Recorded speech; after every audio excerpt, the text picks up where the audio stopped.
for the last tea time ever. After this, tea time is done. I actually hate tea time and I hate all of the hosts. Discuss. Yeah, Wow. me too. Yeah. Especially Inks.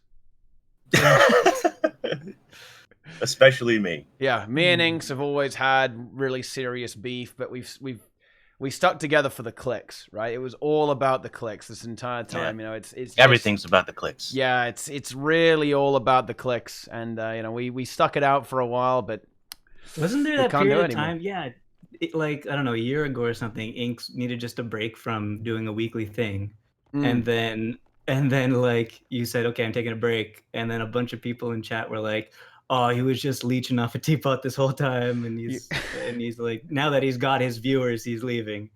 People were not happy. Yeah. People were not happy. I mean, Hasn't that been like a theme though with the Guild Wars 2 community? Just people being unhappy. I mean, really? just malcontent. Yeah, I mean, it's not just with Guild Wars 2 though. People just like complaining. Complaining is fun, right? You know, like what's the point in saying how good something is? Do you guys not remember this? Like in all the old tea times when there was like a patch and there was actually content, we would talk about the patch for like 10 minutes and then just start complaining about something for an hour and 50 minutes, right? Like, you know, when you've only got good things to say, you can't really say that much because, you know, it's just good, right? It's only when you need debate, you need drama, you need disagreement to actually spawn a proper discussion. Because if everyone just agrees that, oh yeah, it was actually good, it was good content, right? Then there's that's a boring show. Not much to say about that. Yeah, you could have shorter shows that way. That's true. You know, you can kind of cut that time down and get back and get the food instead. You know, can kind of get through it. But yeah, there you have it. Speaking of good content, I need to check the comments from the last tea time. I'm thinking. Yeah, you think we can use that as content for this tea time, right? We can kind of funnel that into this. Maybe. Let's see. I'm gonna read through. Yeah. Boots, how have you been? Hold on a second. Okay, so Teapot messages me and says, "Last tea time, I need you." So I rush home from Greece, and I'm here. Greece? Yeah, I rush home from Greece. Now I'm here, and he before the show he's like, "Yeah, so we don't have any content. You didn't prepare any content for the last tea time. What's going on? What kind of a host are you?" Wait, hold on. I'm confused. You didn't come home from Greece just to do this, did you? Yes, I did. Yep. He flew in. He flew in on his private plane just for this. You didn't. Yeah. Well, I prepared content, Boots. Look at it. We've got Inks, World of Vendors in Brazil, DNT. I mean, that's content right there, dude. It's pretty good. Yeah. Well, come on. This was the cast for the first tea time. Yeah. And the last tea time. Well, and also like the first 65 of them too. That's true. You know what we should do? You know what we should? Oh no, we shouldn't do that because I remember it. I was gonna say we should go find the first tea time, rewatch it as a reaction video for this last tea time. But then I remembered I wore a tux for the first tea time. And you're drinking wine. You're drinking a fine port as well. I don't want to do that. I think I've grown as a person, and I don't want to look back on myself. Yeah. I don't know. It was very dapper. It was very, very dapper. I think. You know, it's nothing wrong with that. You know, we can look at how young we were back in the day, and all our hopes and dreams for the future of the game. Let's see how it all panned out, right? You know, let's revisit specializations. You know what? I'll tell you what. You're the build craft. You're the build lord, Boots. Like specializations, good or bad, right? Would you have preferred the old trait system? Or do you want specializations? The old trade system was a little wonky. I always hated, at first I kind of hated the change to the specialization systems because you didn't have as much customization. But afterwards I noticed that, you know, it allows for a lot more addition to the system, a lot more progression, a lot more things that they could add and develop, and new specializations, new elite specializations, and continuously adding new skills. So it made sense. But I would have hoped to have more specializations also. So hopefully soon we get more specializations. Oh, yeah. This is a big thing because your big series on YouTube, Bad Builds, you've gone through everything, right? Pretty much. You've done all of the elite specializations. One kind of meme build, you know, all including Mad King runes, obviously, as well. You know, you've got to make sure you got to get that in there. So, you know, you desperately need new elite specializations to come through with more content. Otherwise, you know, you can't do anything. Pretty much, yeah. Like, I mean, that's the kind of content that you're just like, okay, this is.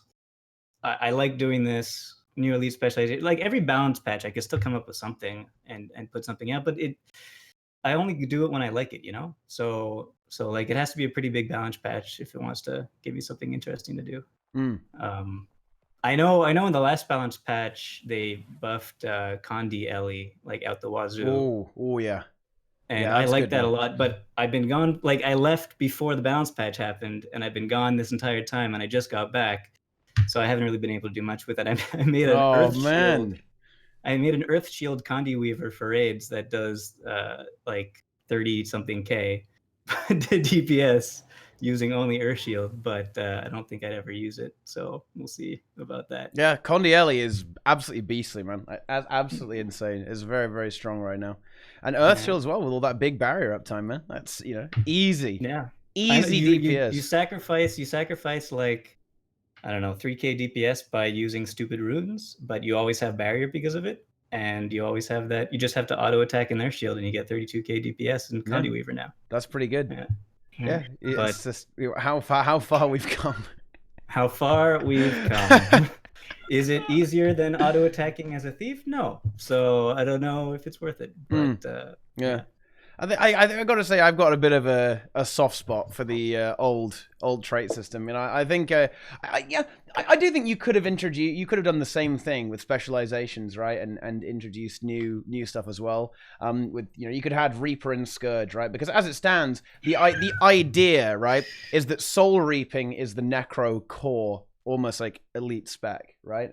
And you can kind of combine that with everything. But I think you could have still done that with the old trait system. But yeah, it definitely did make sense to kind of streamline stuff down and balance the game. But whenever I say stuff like that, I always think, wait a minute, like, so they wanted to make the game easier to balance, and yet they added Bunker Chrono in PvP, and then they added Firebrand and Scourge in PvP and World versus World, and the game has been hard stuck with Chrono in raids since like day one of HOT.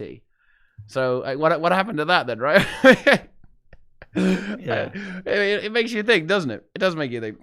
Well, and things we're actually going to try and do something productive today and actually talk about content. My most anticipated feature for Guild Wars 2 would easily be elite specializations. Actually, living story, living schmory, boys. Okay, get it out of here. Right? I don't want to hear about it. Right? New maps, I don't give a fuck. I want elite specs. That's what I want. That would actually give me some hype, right?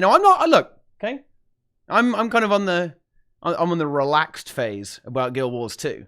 But still, I would actually be like, oh, elite specs. Ooh, yeah. So do you think that's something that they might reveal in the presentation they're doing? No. No, they're not going to say we're going to intertwine some elite specs into the living story? I want to believe. No. They'll do a new class before they do a new elite spec. Really? Why a new class? I don't think they're going to do a new class. They don't have 333. They do. 3. Oh no! Sorry, I meant new race. Oh, no, race. Maybe race. New race is a maybe. There's never a new race, dude. So have you ever heard the phrase that if you can put salt on a bird's tail, you can catch? No. Okay, so is that a Texas thing? Yes, it is. I guess a Texas thing. If you can put salt on a bird's tail, you can catch it.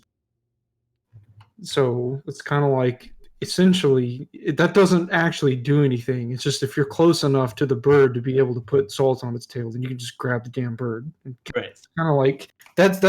What if you only want to put salt on its tail, though? Well, then I don't know. I guess you could be disappointed.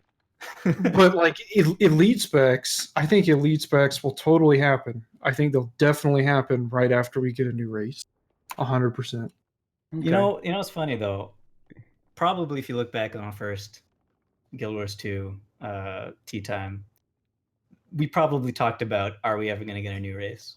Probably. And I think we probably, I don't know, maybe we had the right idea back then. I think we've consistently said it's unlikely that we'll get a new race. Even if Tengu is like the one we want, it's unlikely we're going to get a new race because of the fact that they have to remake so many different assets to fit onto the race, and also they have to create an entire, well, Yeah, they have to create an entire storyline, I guess, just for them as well. Yeah, and they would have to make legendary armor fit it. Ooh. That Oh, Well, it has been a couple of years 1 year twice. that they could have been working on it. Yeah. So Yeah.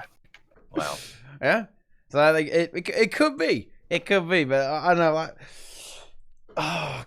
I want to believe that they would do elite specs, and I would love to see it more intermingled within the world, right? So to unlock them, you'd have to do like a collection or a quest or something like that to do it, and you'd get, say, 2 per episode. Now, a lot of people would say that, oh yeah, people are going to be, so we're going to have to wait an entire living story episode for my elite spec, yeah, that might happen, but those people are idiots. Do you know why? Okay, because if otherwise, you'd be waiting for an expansion. So basically, either some people get it early, or everyone has to wait. Okay, so look. Yeah, but the other thing is, hold on a second though. You know what? That actually makes me think we're probably not going to get elite specs tied within the living story, because that would discount a new expansion afterwards. Because that means they would probably have to put more elite. They have to come up with 2 sets of elite specs in a short amount of time, which is unlikely to happen. I think they're gonna have elite specs tied to an expansion. Well, this is where my hot take comes in, I guess. I don't think there will be another expansion for Guild Wars 2. Interesting. Which is why I think they would do elite specs in the story, right? Because I don't think they're planning another expansion. I think they want to do a new IP after this instead of an expansion. So there would be no competition with that. I don't think they have the clout right now to launch a new IP. Wow, you think there's not enough clout? I don't think so. No. So do you think they need? Yeah. Oh yeah. Go ahead. Yeah. You know, I just don't think. Maybe I'm wrong, because I'm really thinking of this community that's plugged into Guild Wars 2, that knows what's going on, that remembers the last 3 or 4 years of ArenaNet and Guild Wars 2 and how they've sort of handled it. I think that I don't know that they have the resources to do a new IP right now. Why not? Or even within a year, because they don't have enough resources to maintain the game properly. I mean, okay, so Living Story 5, right, which we're getting an announcement on the 30th. I'm very excited for. That was supposed to happen just as fast, if not faster, than the previous season. That isn't the case so far, right? It's been 3 months, a little over 3 months. That's normal. That's not faster. You got raids every 9 months. But that means that they could prepare things in the back end, can't they? Like if they're keeping to the same schedule and putting the same amount of effort into the living world, they could. The problem is they haven't started to. They didn't start to refocus on Guild Wars 2. I thought they did. Didn't they say until the layoffs? Right. Yeah, but until the layoffs, which was how long ago? 5 months or something? 6 months? I don't remember. I mean, you're not even going to see that work for another 3 or 4 months. Yeah. And I don't know, man. I just don't think they have enough. And I know they're rehiring again. Like, they laid a bunch of people off to rehire at a cheaper salary, probably. But do they really have the resources to work on another IP that they were doing before? Probably. They were working on other projects before and failed, basically. So I think the idea is that a company needs to always be working on something else than the thing that's already out. I don't disagree, but I think NCSoft is kind of said to them, look, you ain't making enough money, and you're wasting all this time and resources on these other projects that aren't paying out or aren't going to pay out for a long time. You need to refocus on Guild Wars 2. Does NCSoft have that kind of power to tell ArenaNet to only do Guild Wars 2 and not work on anything else? They're the ones who came in and said, hey, it's layoff time. Yeah. Because Mike O'Brien and ArenaNet, they didn't even know it was going to happen. They thought everything was cool. They were like, hey, everything's going good. And then all of a sudden, NCSoft says, listen, it ain't working, bro. We got to lay some people off. I'm gonna channel Bick. It ain't working, bro. We got to lay some people off, bro. But so what's NCSoft's major plan here then? Like, what are they saying? They're saying lay people off, concentrate only on Guild Wars 2, and we're just gonna milk you for years to come with Guild Wars 2. Never do anything else. There has to be something more than that. Yeah, and I'm not saying that can't happen, in the future, but I don't think it's happening on the 30th. I don't think it's going to be announced on the 30th anyway. And I think for the next year or so, they're sort of in a tight spot. Yeah, I think they... Like the next year has to be good for them, I think. This has got to do well. Living Story Season 5, I think, has to do well if they're going to be able to catapult themselves. I have faith they can and pull I it think off. they're taking a big... I think they're taking a big gamble here. They're taking a big gamble. What do you think they're gambling on? Well, Stick because coins. I believe I believe that the announcement is going to be that they're going to try and sell the community. Living Story Season 5 is an expansion. It's just an expansion that gets rolled out over X number of episodes. Okay, it's going to have expansion features and a bunch of new maps and blah, blah, blah, blah, blah, right? I think that's what they're going to try and sell, but I think that's a gamble because most people are used to and expecting a traditional expansion. Now, do you think that was a gamble that they had decided to take before the layoffs happened? Yeah, maybe. No, I would say definitely. Yeah, I think they've always intended to move away from expansions. I don't think they really. Which makes sense. Yeah. They want to. They've always wanted to have the living world, the living story updates, these incremental updates as the content delivery system for Guild Wars 2. One that kind of keeps you logging in every few months, and then you can buy on the gem store, right? You know, you see those skins, you see mount skins, and you buy them. Let's jump to a different reality for a second here too. Let's pretend that whatever ArenaNet was working on was successful and they launched it, right? They still were announcing Season 5. So I think, like Teapot is saying, Season 5 was always going to be a thing, number one.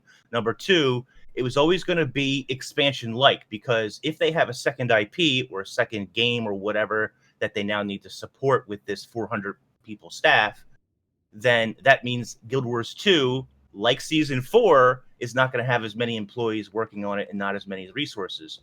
So they need a Season 5 to be expansion-like, to make the game feel like it's alive and making progress and doing all these good things, while they can still support their new game. Yeah, that makes sense. Jumping back to our reality, they failed at that other IP because it just took too long or too many resources. I mean, it got shelved. Let's just say that. That's the nice way of saying. They had to shelve that content, which they can go back and work on for sure. But now they're refocusing on Season 5 and probably making it bigger than it was meant to be in the first place. Because we're seeing all these things like the wardrobe is coming and Legendary Runes and Sigils just launched and you got cooking and whatever that's going to happen. All outside of any Sure, but the question is, were we going to see that in Season 5 originally? Why wouldn't they wait for that then? Before they refocused things? But if you're saying what you're saying is true, and they're going to tie so much new stuff to Season 5, and it's going to be supposedly the be-all, end-all of whatever, why didn't they wait to release Legendary Runes and Sigils and stuff like that, and all this new stuff? Well, that's a good question. Season 5. Yeah, I mean, that's a good question. I don't know. I don't have an exact answer for that. I think it was something that somebody was working on, and it was ready, and they launched it because because that's what Guild Wars 2 does. I'm not sure if it was ready. I think it was rushed out. I think it was rushed out to placate the community. Okay. Legendary runes shipped, and they were not finished. Right? Some of the runes weren't even good. Like, not finished. Like, I mean, I think that's probably the nicest way to put it. Yeah. Like, they look like they literally look like alpha content. Like, they just came straight from like the live development environment, just like skipped 2 different clients and then just went straight into like play the game.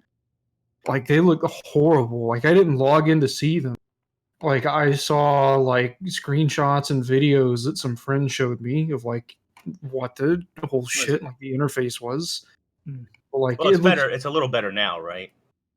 Yeah, they fixed it. They resolved the issues. It looks a little bit better, but yeah, like, it was horrible. There were a lot of issues with the Legendary Runes. For example, the Legendary Runes would actually double proc. Some runes would double proc. So on certain runes, you would get like double the bonuses on Legendary Runes for some unusual reason. That was a fun bug. There was that makes it no, legendary. yeah, it's power creep, right? It's good. It's legendary. There was no search bar. Some of the runes were missing. They weren't alphabetized, right? Stuff like that. There were a lot of issues with it, and I think they wanted to push some stuff out to kind of appease the community. It turned out that the legendary runes actually triggered the community insanely hard, which is also quite funny, because they were really expensive. But I don't know, like look. I will actually defend the pricing of legendary runes, guys. Right? So I do have a question before we let's go. defend the pricing. Do you have to make the runes and then put runes into the legendary runes, or does the legendary rune just instantly have every rune inside of it? You just pick... It instantly has every rune. Okay, so you don't have to like buy a rune off the trading post and put it into the legend. It just has every... Yeah. Okay. Yeah. It's still a waste of money, I think. But well, all right. It's a waste of money, but the thing is, like, isn't that kind of the point? Me. That's the point of Guild Wars 2, though, isn't it? Right? You're paying for convenience. You're paying for convenience, and legendary runes are they are a best in slot, right? Like, and they will get you value if you do a lot of rune changes and build changes. No. Brazil, for me, it's worth it. For me, so first of all, this is just... It's Guild Wars 2 is not about spending money for convenience. Guild Wars 2 is about spending money for convenience that makes you look cool. Well, but the runes and sigils don't do that. Correct. They don't do that. They just go in, they just give you a menu to click around in. Yeah, like, they don't add anything cosmetic. Sure, you're right. But like the infinite gathering tools, like, those do stuff. Like, they didn't, like... Well, no, I guess they did at first. Except the plain ones, right? But the plain ones are just cheap. Like, they're just cashing in on people that, yeah, I don't know, whatever they do. But no, like, I think the legendary runes, it just doesn't make any sense to me at all. Like, that would be something that I think you would... I think they're expensive purely because they don't want it to have some, like, massive impact on the economy and the trading post. Sure. Probably. The people that have been spending all of their money on Scholar Rune crafting since like 2003. But like, I think it'll make more sense when there's a build template wardrobe thing, because then you can set up your different builds, supposedly or hopefully you can set up your different builds, and then the legendary runes and sigils, if you have them, will just automatically switch. There's one scenario where I do see legendary runes making sense cosmetically, and that's if they add gear check, because then you can look at someone and see. Oh, they're not adding that. It would be worth the cost at that point. Oh, yeah. But as it stands now, it doesn't make any sense. Like, it doesn't make any sense from any approach.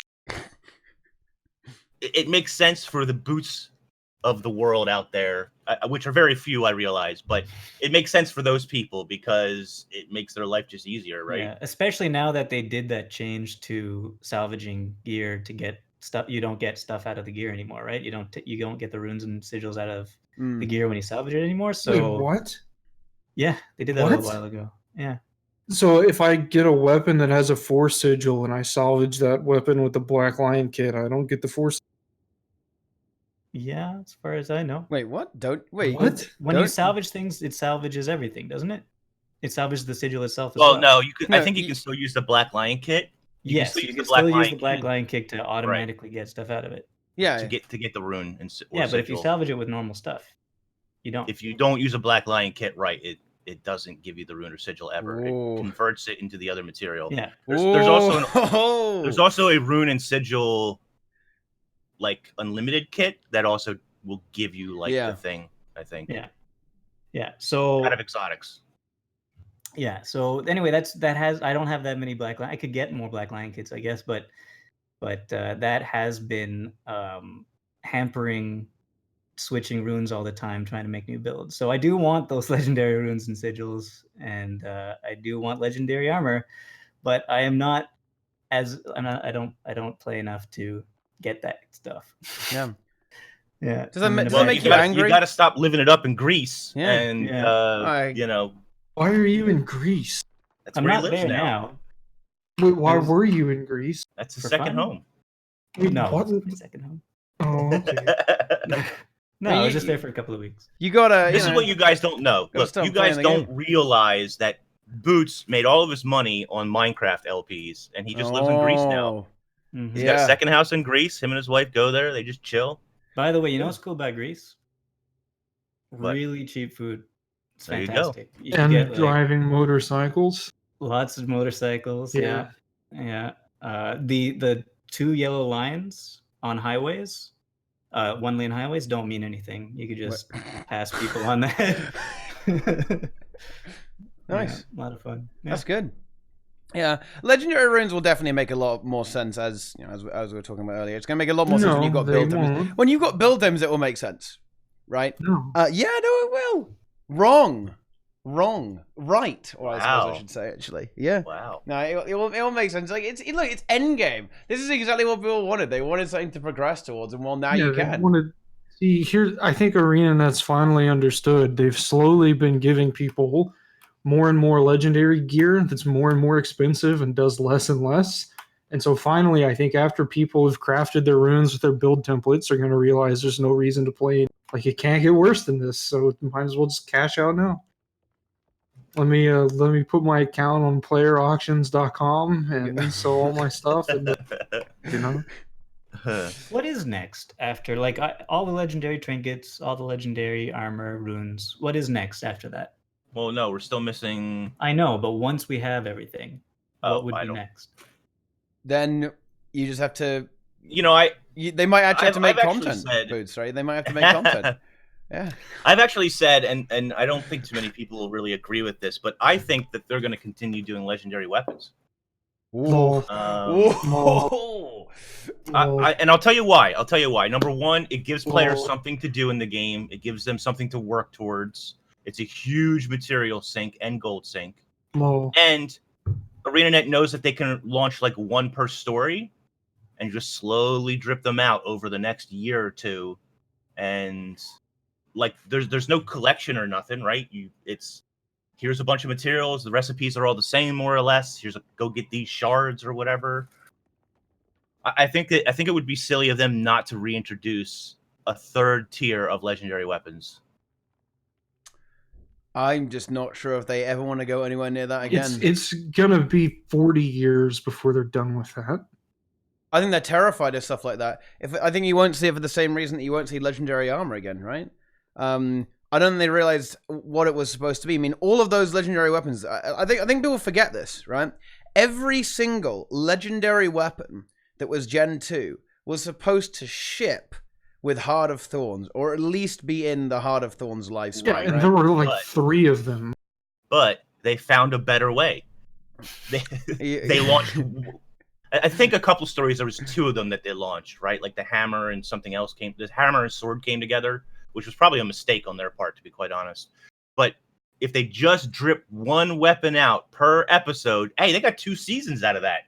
That's good for ArenaNet. Not good for the players, but that's good for ArenaNet, right?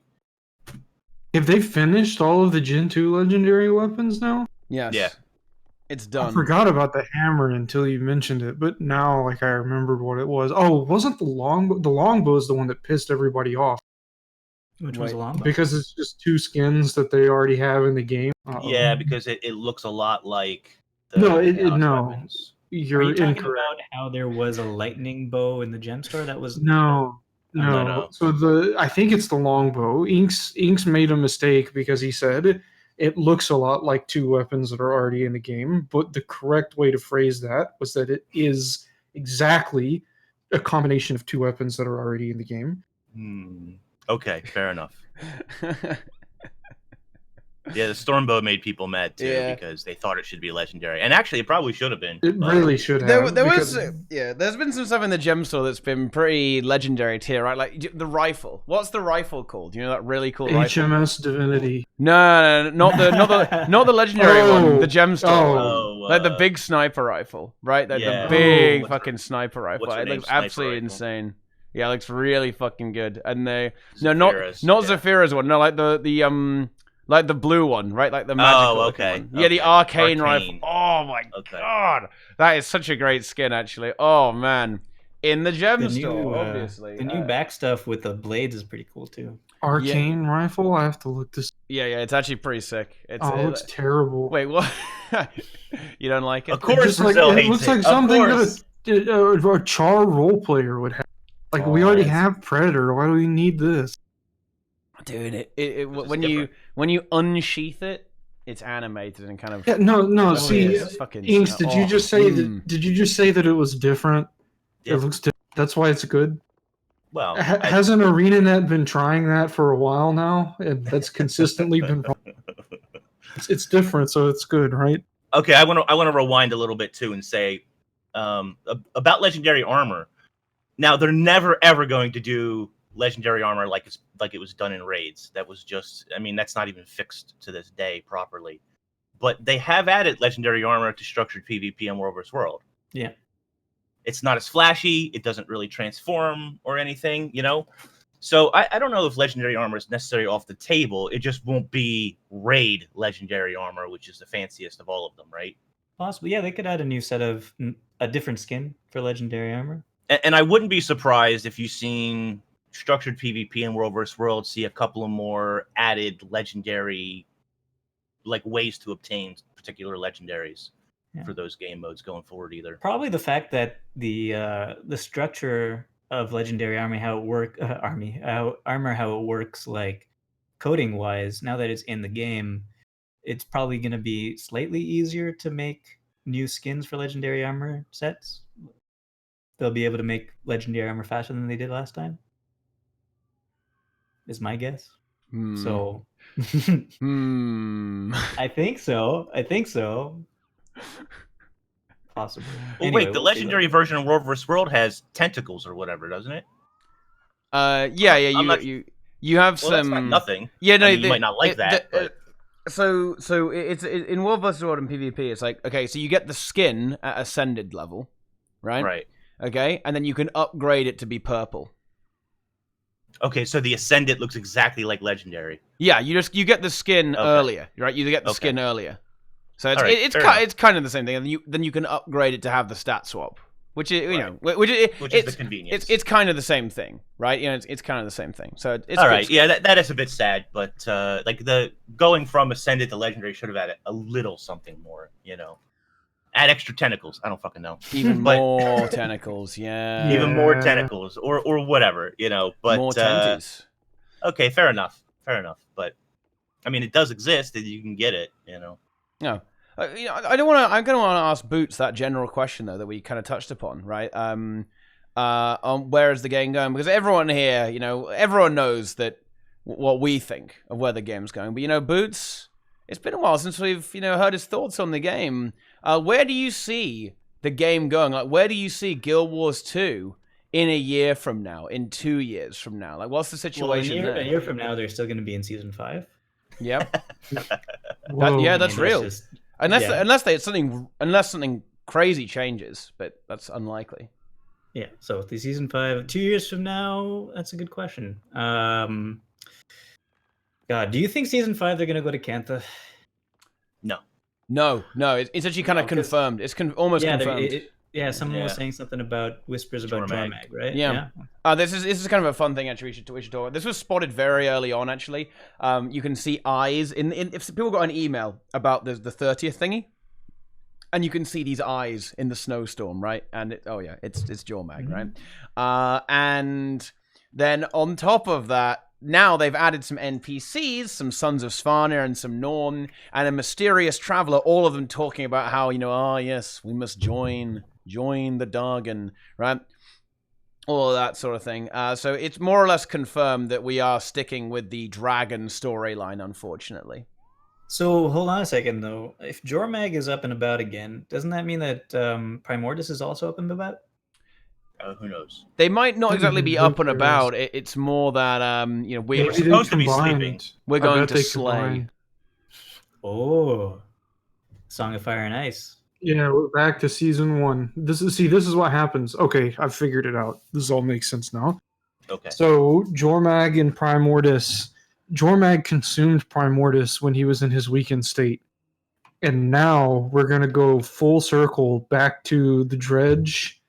And it was Dredge and Char, right? Okay, well, I guess now it's going to be Dredge, Char, and Svanir, and they're gonna make little hybrids now, and like we're gonna have the Molten facility again, but it's gonna be changed. It's coming back. We're gonna have signposts that we're gonna have to repair again. Brazil, if Um, Molten Facility comes back in its full glory, will you play it? No. All right, fine. See, here's the thing about Guild Wars 2. If they bring back Molten Facility, it's not going to change the rest of the game. Like, that's just going to be something that's cool to do for a little bit. If they bring back, like, if they like actually finish Super Adventure Box, like all the way through, like that's going to be cool. Like, that would be neat. It's not going to change Guild Wars 2 though. Like, you would have to have like a whole bunch of things happen for like the direction and like Guild Wars 2 to like it just is what it is at this point. What do you have a list? No. Like I mean it wouldn't I don't even think it would matter if I had a list. I just don't really care about it to begin with. I've lost my interest. Like, which I guess works out for a few people, because like it works out for me because like I don't care. I don't have to worry about what ArenaNet's doing. I don't have to like put effort into playing the game. And all of the people who are, they didn't like me and they don't like the toxic community members, that's cool too, because we're all gone and they have the game for themselves. Finally. Finally, I've been waiting to have this game all to myself. Jesus died on the cross and he ascended into heaven and he just left all the wolves to eat each other. And so, I've had a similar storyline in Guild Wars 2. Jesus was a toxic elitist? We're basically the same person when it comes down to it. Yeah. Who was Nemesis in that analogy? Oh, I don't know. A prophet. He was the hammer. He was the hammer that hit the nails. Yeah. Oh. Ouch. Oh man. Yeah. If you don't like it, just leave. Yeah, just leave. Just leave the game. Yeah, just leave. Oh man. It's such a. I really want to get someone.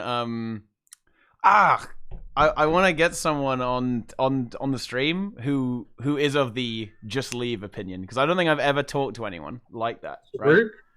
No, Zorik isn't really a just leave kind of guy. Oh yeah, he's also back into irrelevancy now. Wait, what? He realized he just couldn't. He tried to role play as one of the big boys, but he figured out pretty fast. He was in deep water, and I think he jumped out, got back to shore. I mean, yeah. As soon as he saw Bick like shoving stuff up his ass, right? That was too much at that point, right? It was. Well, I never saw Bick do that, and I've seen 2 videos where supposedly it's happened. Well, I mean, have you seen his? I mean, you saw the latest video. He showed how he did it. It was fake. It was completely fake. Yeah, they were both fake. Yeah, I don't need to. I mean, I could have told. I did tell you that. I said they were both fake because I know what it's like. What's been going on here since I've been gone? You missed a whole lot. Oh, a lot of drama, Boots. Okay, a lot of drama. So I'm gonna give you Boots the rundown. So we ran out of stuff to do in the game. So instead, we basically created WWE. Right? It was fake drama. We brought in Bix the Snake. He started going crazy. He dueled Lord. Do you know Lord Heisen? Boots? I think I've heard it. Yeah, he 1v1. Bick and Heisen had a 1v1. There were 1,200 people watching that. Yeah, that we just made our own content. We just started bringing memes, started going crazy, and it was debates, it was drama, and because look, it's not our fault, Boots. Right? I want to put this out there. This is not our fault. That we were starved, and so we were forced to make our own content in the game. Right, out of Guild Wars. Guild Wars 2 took a back seat, and we were forced to make content on our own. Forced. You know what? To make content. I feel like you have something there. I think you could make a good series with 1v1 battles that are hyped up like WWE fights. Of course, yeah. Yeah, definitely. Yeah, but the problem is that like 80% of the people that would have been interested in that have quit. Yeah. Like that would have been cool to do like a while back, but like everybody's just gone. Like the 4 of us are basically like sitting in like a room That's like there are a couple of things packed up in boxes in a corner, but like all the shit's been moved out and like the truck is gone, Oh my and we're god. just waiting for the Dude. electricity I to be think- shut off. Don't do before- me like that, man. Oh my god. That's what it's like right Oh now. my god. But That's too I- real. That's too real. I mean, Yeah. only 50% We're hanging out. moving We're on. hanging out, sitting on the floor, and we're just drinking a beer, and we're just sitting here talking about the good old days. And when the power and the internet get cut, we're gonna walk up, get out the door, and then get in our cars and go our separate directions. And that's gonna be the end of Guild Wars 2. I don't know. I think Guild Wars 2 is still going to go on for a little while. Oh, we're going forever. Yeah. It's just gonna go on without us. Oh, Without I mean, it you happens. guys. Guys, the game is 7 years old. Like, Yeah. Yeah, how many games in your life have you had that you could play for more than 7 years and not get tired of? Well, Well, I don't think any of us can count Guild Wars 2 in that, to be fair. why not? Because Oh, but I think not we get got tired. tired of it a while back. I don't Well, know. I got tired of it last year for sure. it's That's why look, I'm don't afraid. know. regardless of that, it's because I don't disagree with that. Boots is obviously right here, and I've obviously had an insane amount of good times out of Guild Wars 2, but it's still sad nonetheless that that time is potentially ending, right? Like, Well, and for me, I played WoW for 7 years before I quit, so I got 7 years out of World of Warcraft. About 7 years, yeah. I played Rift for like 2 years, I think. SWTOR for 1, and now Guild Wars 2 for 7. Yeah. Yeah, And it's think mad. about it this way, too. Like, I guess we all started basically when it first launched. Yep. Yeah, Yeah. pretty much. Yeah, so pre-launch. that's 7 years. Constantly through those 7 years, there are new players that just start up too. So like there are always new players as well. So they'll have their 5 years or their 3 years or whatever. The game's not gonna die with you guys leaving. The game's gonna go on, but it'll be missing something. The It'll be second I missing uninstall Boots, the server's shut down. No, I think that I don't even know how to put it best. Like, I think Teapot and like maybe me and maybe everybody else here, like in the stream, even like I wouldn't be surprised if a lot of the viewers, even like honestly, just pack it up and take off because like they like a particular environment with particular figures, and they probably see regulars in the stream chat and like, they probably hang out. And if like the stream goes away and like their friends go away, it's like kind of like what happened to all of us, I guess. Like the guilds just kind of dried up and went away. Like all of our guild members started to quit and stop playing. And then like we stopped playing and it's just the community goes and then the people go. Guild Wars 2 may still be around, but it's not going to be like, it's just going to be like Reddit mods deleting people's posts. Like that's going to be the community. No, I think it's true. The community is going to be getting censored on online forums. Like that's going to be all there is to do. Like you're gonna have your outfit to buy on Tuesday, and after you buy your outfit, you like run around and do a daily. Then you go onto the forums to see if your post got deleted, and if it did, then you make a new post and you check back next Tuesday to see if it got deleted and to buy another outfit. And that'll be like that'll be Guild Wars 2.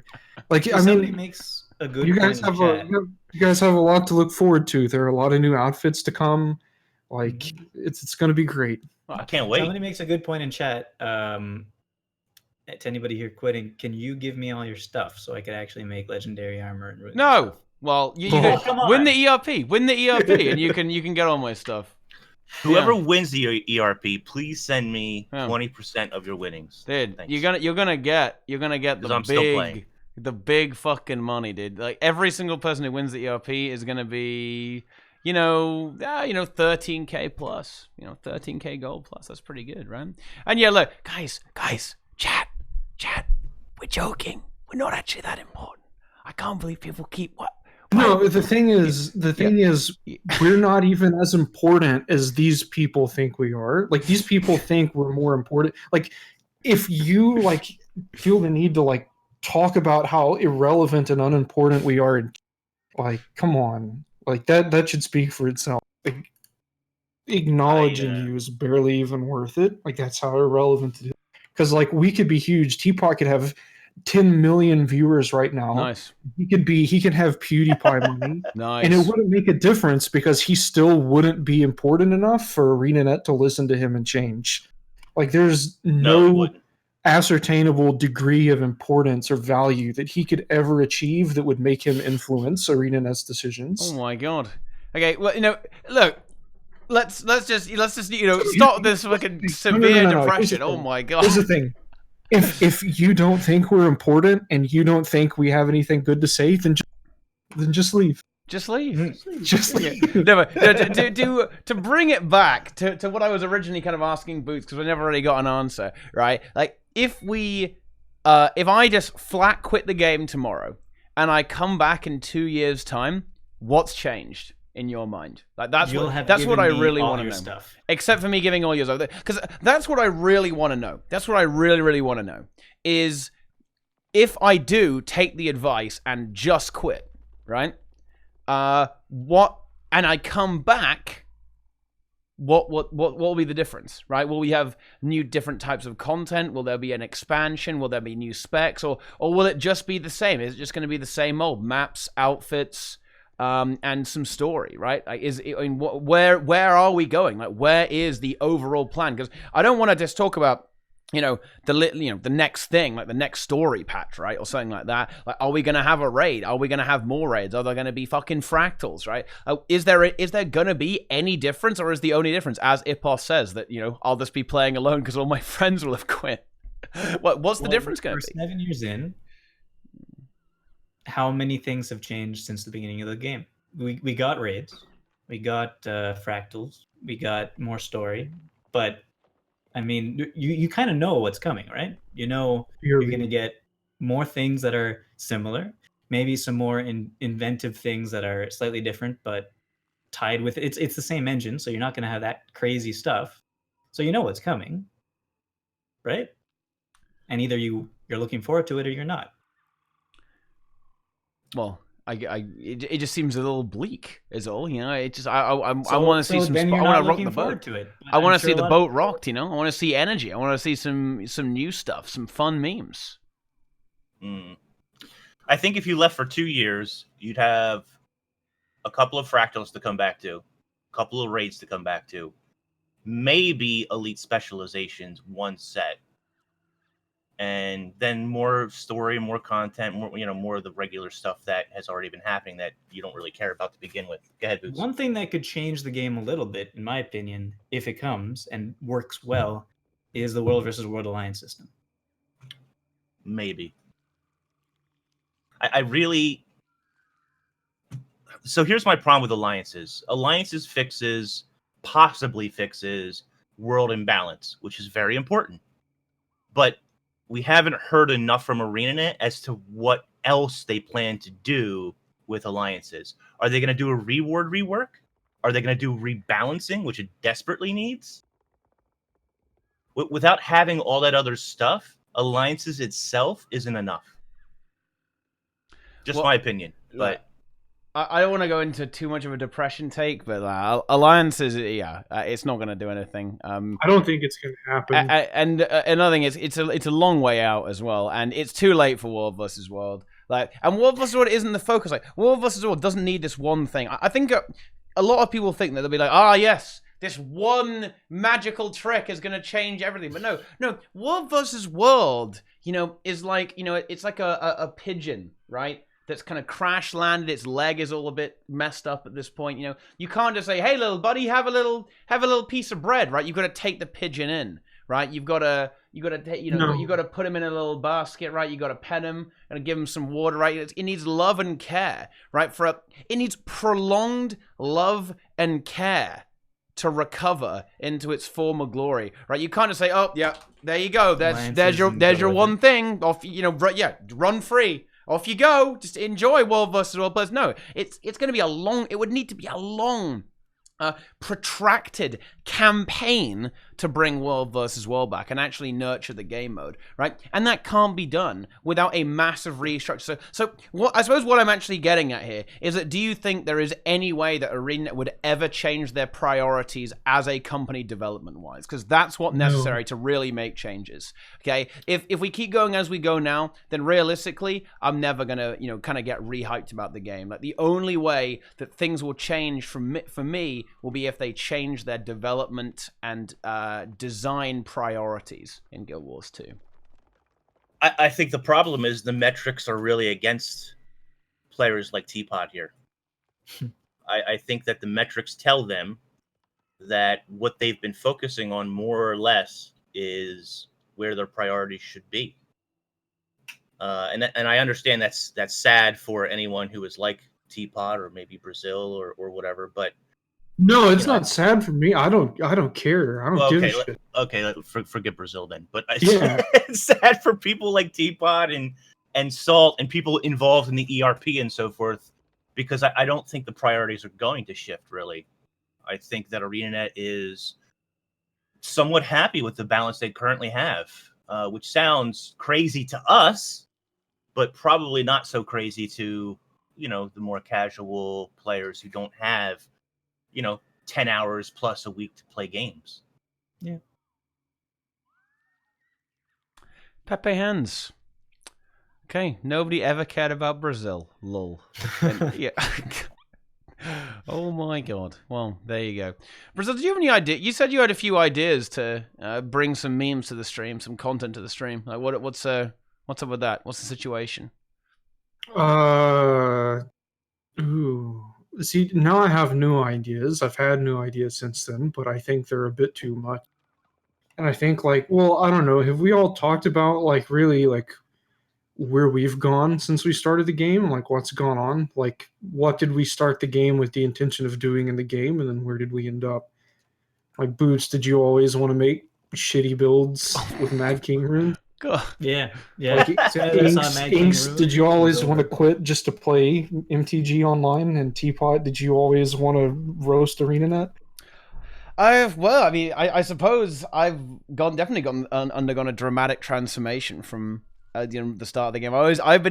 I've been insanely positive about the game until about a year, I guess. Let's see. So since I stopped coming on TeaTime. Yeah, I needed you, but do you guys not remember? I'm sure there's a clip of me saying this even. I said on stream on TeaTime that 2018 is going to be the year of Guild Wars 2.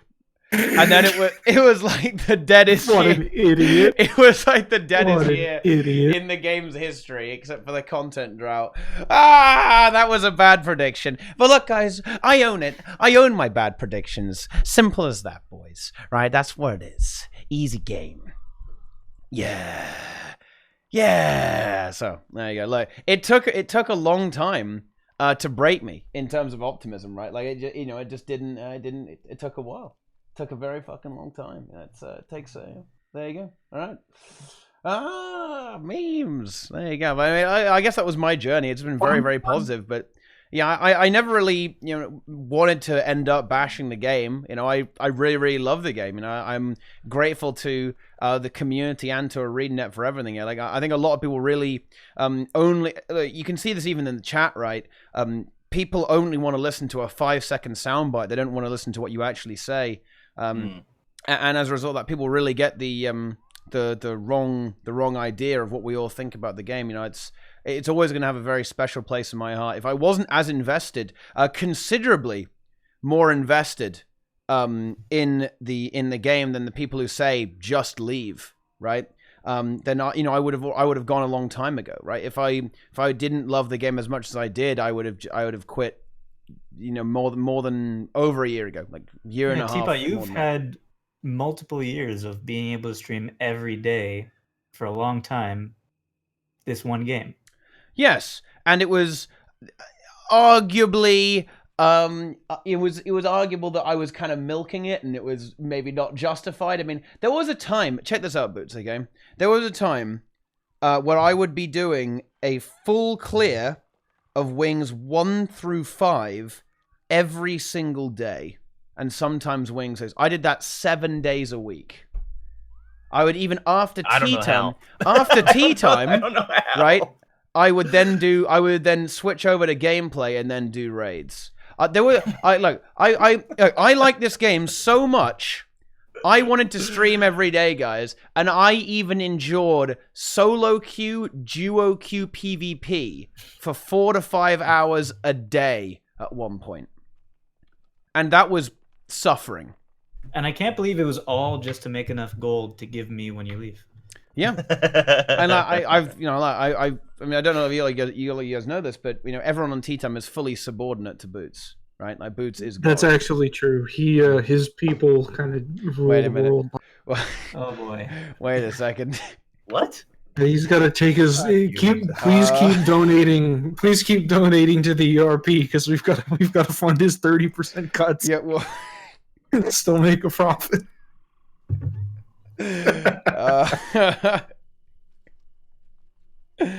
Oh man, why do you watch this guy? He only talks about leaving the game every time I tune into a guild stream because he's on the top. But why? Because people asked us, man. We were talking about our story, man. Like, well, just go. I'm pretty sure you're just trolling me at this point. But it's so hard to tell. How do you tell who's trolling and who's not, man? It's fucking impossible. I don't know. I get baited all the time. We're just having a fun conversation, right? We're just talking about stuff. We're talking about the game. We're talking about memes. But yeah, to that one, what do you guys I want to hear your guys' story actually, like Inks and Boots, because we kind of did Brazil's story last week. We've done my right? story like 68 times. Nobody cares about it. So I want to hear the Boots and Ink stories. Like, what were your intentions coming into the game, and where did it lead you? Right, like where on life's long and twisty road, how did it go? Right, kick Brazil, mute everyone but Brazil. So we got some other position, some other opinions there. But yeah, who wants to go on that? And I want let's story time. Go ahead, Boots. Sure. Yeah, I think I got what I wanted out of this game, and I'm still getting it. When I first joined, when the hype was building for it, it was because I played Guild Wars 1 and I really liked it, but the one thing I found that was missing from it was being able to jump. And Guild Wars 2 had that. And so, yeah, and everything that I read and saw about it looked good. All my friends, a lot of my friends wanted to play, and that was great too. And we played a while together. And I, like in Guild Wars 1, I discovered that building builds was one of my favorite things to do in the game. And so I tried to do a lot with it. And that's it. And I'm still doing it because they keep on coming out with new elite specs. Yeah. Yeah. And I like playing the story and stuff. So yeah, I don't know. It's I'm a casual, but I'm a casual who really likes the game and finds things to do in it. I mean, you know what we think about casuals, right? But I know.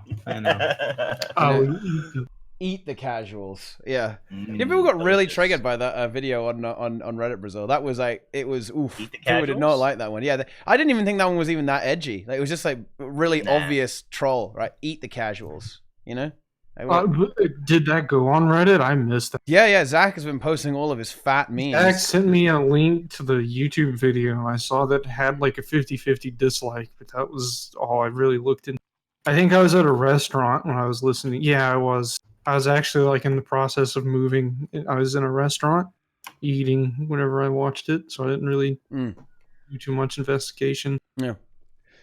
Is the thread still there? Or did the mods delete it? All this stuff gets cleaned up. It gets cleaned up pretty quickly, right? Yeah, it gets purged hard and fast. What is going on with that? Why do they're like purge happy? I think do you know the story, Inks? You know the story about like the invasion of the subreddit. It was brief, a brief revolution against the mods, but it got it out too soon, like a candle in the wind kind of meme. It was terrible. Kevin and Frosty attempted to assault the subreddit, right? They were hard spamming it with various Vsauce memes, and they wouldn't stop trying to take over the Reddit. The Reddit then made a post clarifying the rules. It got downvoted and commented on so hard that they deleted their own post, and then Gosh. and then they just purged all of the memes and made a post with no comments on that you couldn't comment on to clarify the rules. Okay. And that was the story. Yeah. So Kevin and Frosty, thanks very much, the two of you. Yeah, it was Kevin and Frosty. Yeah. Yeah. Yeah. There were. I mean, yeah, it is a pretty degenerate meme. Like the furnace meme is. I mean, look at it. Do you see that in the chat, Inks? Like the Furnace the taken. face. Can you see the little face? Right. You know the. Have you got it installed so you can see what it actually is? You know. It's, Oh, Wait, no. what? No, I don't. No, is that a fake? I don't see any email. Oh, look What on is- the stream. Look on the stream. Just I'm looking at the stream, but I don't see. Oh, okay. Can you see the Who is that? It's Michael from Vsauce Oh, for some reason. Vsauce. Oh, okay. Yeah. okay. Wait, That's- why is he the? It's because Deltax Hunter made a post to the Reddit, and it was this picture, and then he said they can't stop us all, or something like that, right? I thought it was George's. At Yeah. first. Wait, you thought that was? I How thought it does was that even George's. make any sense? I thought it was George's, and Zach said no. It's Michael from Vsauce. So basically, like, it's just a bunch of normie trash that, like, wow. I don't miss this community at all. Wow. There Yes, you you go. I really don't. Yes, you do, Brazil. You love no, it. I don't. You love it. Is there any game that you guys know of where the development team would be able to properly keep up with continuously churning out new content that's enough for hardcore players? Yeah, EA. EA Games. Yeah. I think it really depends, right? Because right now people are very happy with Final Fantasy 14, and you hear conflicting things, right? Like right now, I've been hearing, yeah, they do a great job of keeping up with everything, and then other times, I guess there's opposing views that say no, they don't. And then ESO is sort of in the same boat. Oh yeah, they're making expansions and they're doing all this stuff. So I guess it depends who you talk to and who's either new to the game or passionate about a game as to how well they do or do not keep up with a decent release cadence. It's look. Like- And this is where I really want to make this clear. No release cadence is ever going to be enough for the hardcore players, right? Ever, right? But there are degrees of it, right? There's a big difference between just being like, yeah, we want more, give us more, and we're getting 3 bosses every year, right? There's a big difference. There's a huge distinction between the two. And so I really do empathize with the developers, and I do try to keep it as PMA as possible, right? Like even now, when a lot of people in my community and in my on the stream, I'm kind of moving away from the game. If that's going to be Final Fantasy, ESO, Classic WoW, whatever people are going to, I think there's no need to be overly negative, right? And really start going crazy on the game. You want to keep it PMA to a certain extent, right? Yeah. Well, and I would say, like for you, Teapot, until they went to 9-month raid releases, you were pretty happy up until that point, relatively speaking, with the raid release, right? Like the first 4 or 5 wings or so, you were pretty happy with the releases, weren't you? Like how fast they were coming. It's just one raid every 9 months, and you're only getting 3 bosses. That's just like the extreme. That's just the initial release was completely fine. Right, it was okay. Like if you're getting a raid every 3 months ish, that sort of thing, that was going to be perfect, right? If you just ramped up the difficulty and went big on that, and added CMs to that, now you're talking, right? And yeah, that was very good. That kind of initial release cadence, it was enough. Like if they were able to sustain that, then I don't think anyone would be complaining about the game. In fact, I know they wouldn't be complaining about the game because they weren't at the time, and they wouldn't be. The trouble is that the raids didn't really keep up in terms of cadence, but also in terms of difficulty as well. People were very excited because Wing 5 was hard, right? It came out and it was like, whoa, what is this? What the hell is going on, right? Doom CM, right? Just Doom in general. It was just something new. It was something hard. Same with Desmina as well. Now, when Wing 6 and Wing 7 came on, particularly Wing 7, right, was when you started to have issues, right? Like Wing 7 was cleared in 1.5 hours, right? That is not acceptable for end game raid content, right? It's I understand that they want to make it accessible. I do, and look, and you know, a lot of people might think, oh wow, Teapot, I bet you're such an elite. It's all raids. It's all so hard for me because I've got 7 jobs and 11 children and 2 wives. And, I can't do it, right? Yeah, I'm sure you do, right? But it's not just about that. I am really, really pro accessibility. In general. Yeah. Oh shit. The TeaTime boys. Yeah, look, I am really, really pro accessibility. If you've watched my content, you'll know about that. And I think that it's just a complete crime that they haven't added difficulty settings yet. I think that would have been a really good solution to this. A lot of the malcontent with Wing 7 was just because it was too easy. Mechanically, DPS checky, there was just not enough. There wasn't enough to these bosses to keep these players engaged. And it was beaten in 1.5 hours. Even the CMs took, I think, not that much longer than that. It was like 4 hours total, I think, roughly, ish, for a full clear. And then add on to that with the lack of replayability of the challenge modes, and you've got a recipe for a raid wing that gets finished immediately and then doesn't get replayed. I happen to know for a goddamn fact, a few players came back to the game. They beat Wing 7. They were disappointed with the difficulty, didn't find it engaging, and then left. Right, they just were not interested in in playing it anymore. So, and the thing is, the raids were still too easy, too difficult for a lot of the community. So it made no one happy. Right, the casuals are upset because they can't do it still because it's still too hard, and the hardcore players are like, well, this is a fucking joke, right? We can't do it, you know. And yeah, like if they'd kept up the style of raids from Wing 1 to Wing 5, and just kept up that cadence of the initial 3 raid wings of kind of 3 months-ish, right, for a raid, I don't think anyone would be complaining, right? Especially when you've got fractal CMs. Because bear in mind, guys, fractal CMs used to be a thing as well, right? And you would get you have 99 CM and 100 CM. And that would have been really good. Wing 4, by the way, I'm a big advocate for Wing 4. I know a lot of people didn't particularly like it because the normal mode is quite easy and that's the majority of the gameplay. But having that kind of easy mode and then the actual gameplay is the CM, I think that's a really good approach. That was, in a way, that was their testing the waters with difficulty settings. But I think they just perhaps underestimated how easy they would have to actually make it to make it truly accessible. But I feel like look. Do you think that that is a fundamental problem with Guild Wars 2 for hardcore raiders? Is that because they don't have the gear progression that other raiding games have, you don't have the ability to run yourself up against a wall for days until you get the gear necessary to beat something? It's a lazy solution. The gear grind is a lazy solution, but you could still do it even in Guild Wars 2 because you just have to make the DPS check reliant on actually understanding the mechanics. For example, if you compare day 1 Veil Guardian kills to Veil Guardian kills now, they're obviously a lot faster. Why is that? Yeah. Because people are a lot better at doing the mechanics, not dying, not taking damage. They've come up with more efficient strategies to handle the mechanics. And this is true on every single boss, right?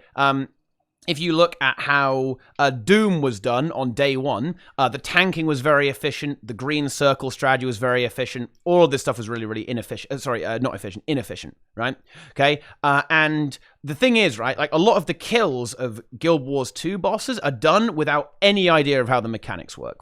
A great example of this is actually Wing 7, right? I did this, right? I beat Wing 7 and CMs without fully understanding the fight. Because it's just not necessary. You don't need to understand the fight to beat it. Like I do now because I played through it and I was like, okay, how does that work? Like, what's going on there, right? You learn about the fights, but when you're actually progressing, there's no wall to hit into because the DPS check is so low and the mechanics aren't that punishing. So you don't need to understand them. In this is why stuff like Mythic raids and WoW are so hard, and I'm sure Final Fantasy for Savage raids, right? Like not only do you have a lot of DPS check to deal with, right? If you fail a mechanic, you get punished very hard. Right? You must understand all the mechanics. In Guild Wars 2, you kind of have neither. You can kind of just cheese it and go like, yeah, we're getting it done, right? And that's what happened, particularly in Wing 7. It was like, we did it, got him, and then Arena's like, yeah, good job, guys. Good. Oh yeah, Well, yeah. So would a better solution, because there's no vertical tier progression in Guild Wars 2 for you, be to have all raids slightly harder, but have an easier format for the people who can't, for a more casual player base? So like have easy mode, not quite easy mode, but slightly easier, the normal mode, and then a hard mode? I would just go story mode, normal mode, CM mode. Yeah. 3 difficulty settings. I want to kind of pull this back because the raid difficulty thing has been talked about. I want to hear Inks' story, man. I want to hear the Inks story. What happened to the My Inks story about what? About your journey through Guild Wars 2. Well, I started Guild Wars 2 with I was doing a lot of like beta testing and stuff for different games at the time, and Guild Wars 2 like fell into my lap. Got instantly hooked on. I was playing Necromancer a lot in the early betas. I love Necromancer. Even today, I still love Necromancer, but even back then. And I was sort of part of the geez, what the heck was the name of the site? Triple B was the name of the guild, but can't think of it now.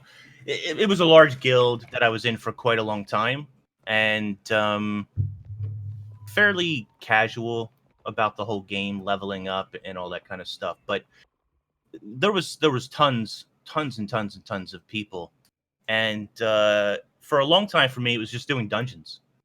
I just did dungeons over and over and over again, and then slowly I went through a different phase where I was just playing World vs. World with KNT for a long time, and then about that time is when Triple Trouble and that stuff came out. Oh.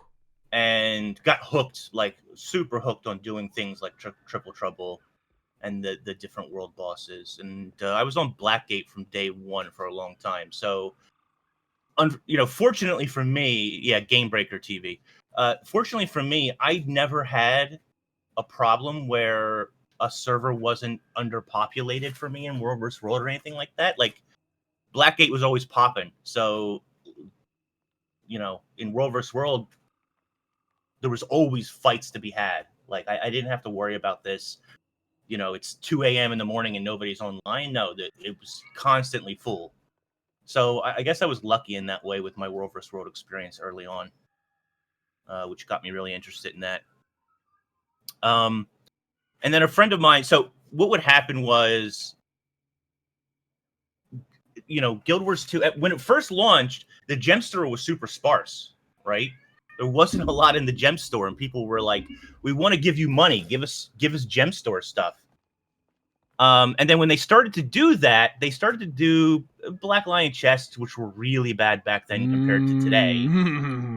And they started doing the die kits, which to this day haven't changed, and I hate. And I used to just complain nonstop in the guild and bitch and complain about all these different releases. I had a huge complaint about the fractal reset.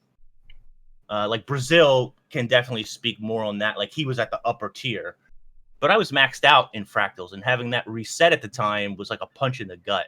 Having that process reset on me really pissed me off. And it was around that time or so that I started making videos, because the guild was kind of like, "Oh, you got a lot of complaints. Maybe you should just make a video about it instead of telling us." So, I mean, that's how I got into sort of content creation and stuff, and then just started randomly joining, podcasts and stuff like TeaTime and Guild Gab and so on. But I think last year was sort of like my fed up moment where I just had enough. I just had enough of the game. I didn't feel like raiding anymore. I didn't want to do that kind of content anymore. And I just had enough of the game, the partner program, part of the community, just all of it. Yeah, because you stepped away for a bit, didn't you, actually? Or from everything, pretty much. Yeah, and I made some really bad decisions in doing so. Cutting ties and blocking people and all of the stuff that comes with that. A lot of mistakes I made along that way. And really, the reality is, I should have quit at the beginning of 2018, but I just kept going, and I let like all those feelings fester for a long time. And so that when it did pop at the end in December there, like, I just upset a lot of people, and I made a lot of bad decisions socially about how I handled things. Yeah, blocking thanks a lot for Teapot. sending me that death threat, by the way. That was Ooh. But then I took some time off and slowly watching streams and stuff again. I got back into Guild Wars 2, but today I'm super. I still play a lot and I still play every day, but I'm very casual about the things that I do. Like right now, because I didn't play that content really, I'm going back through and I'm doing achievements with the story and the maps and all that kind of stuff.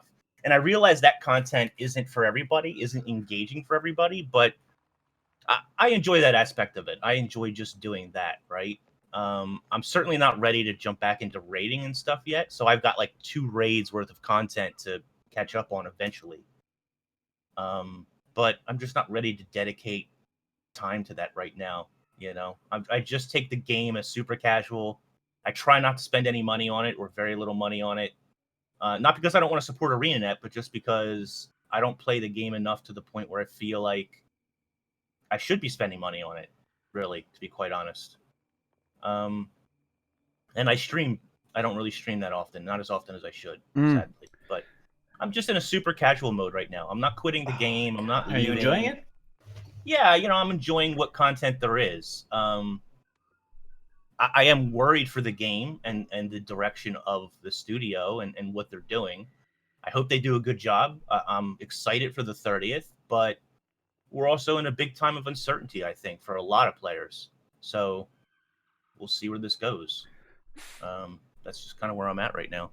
I suppose that's the story. That's the end of my story as well. Actually, it's very similar to MOAing because I'm a casual now, dude. I've joined the casuals. Right? I'm sorry, chat. I'm sorry. Welcome. I've joined. I am.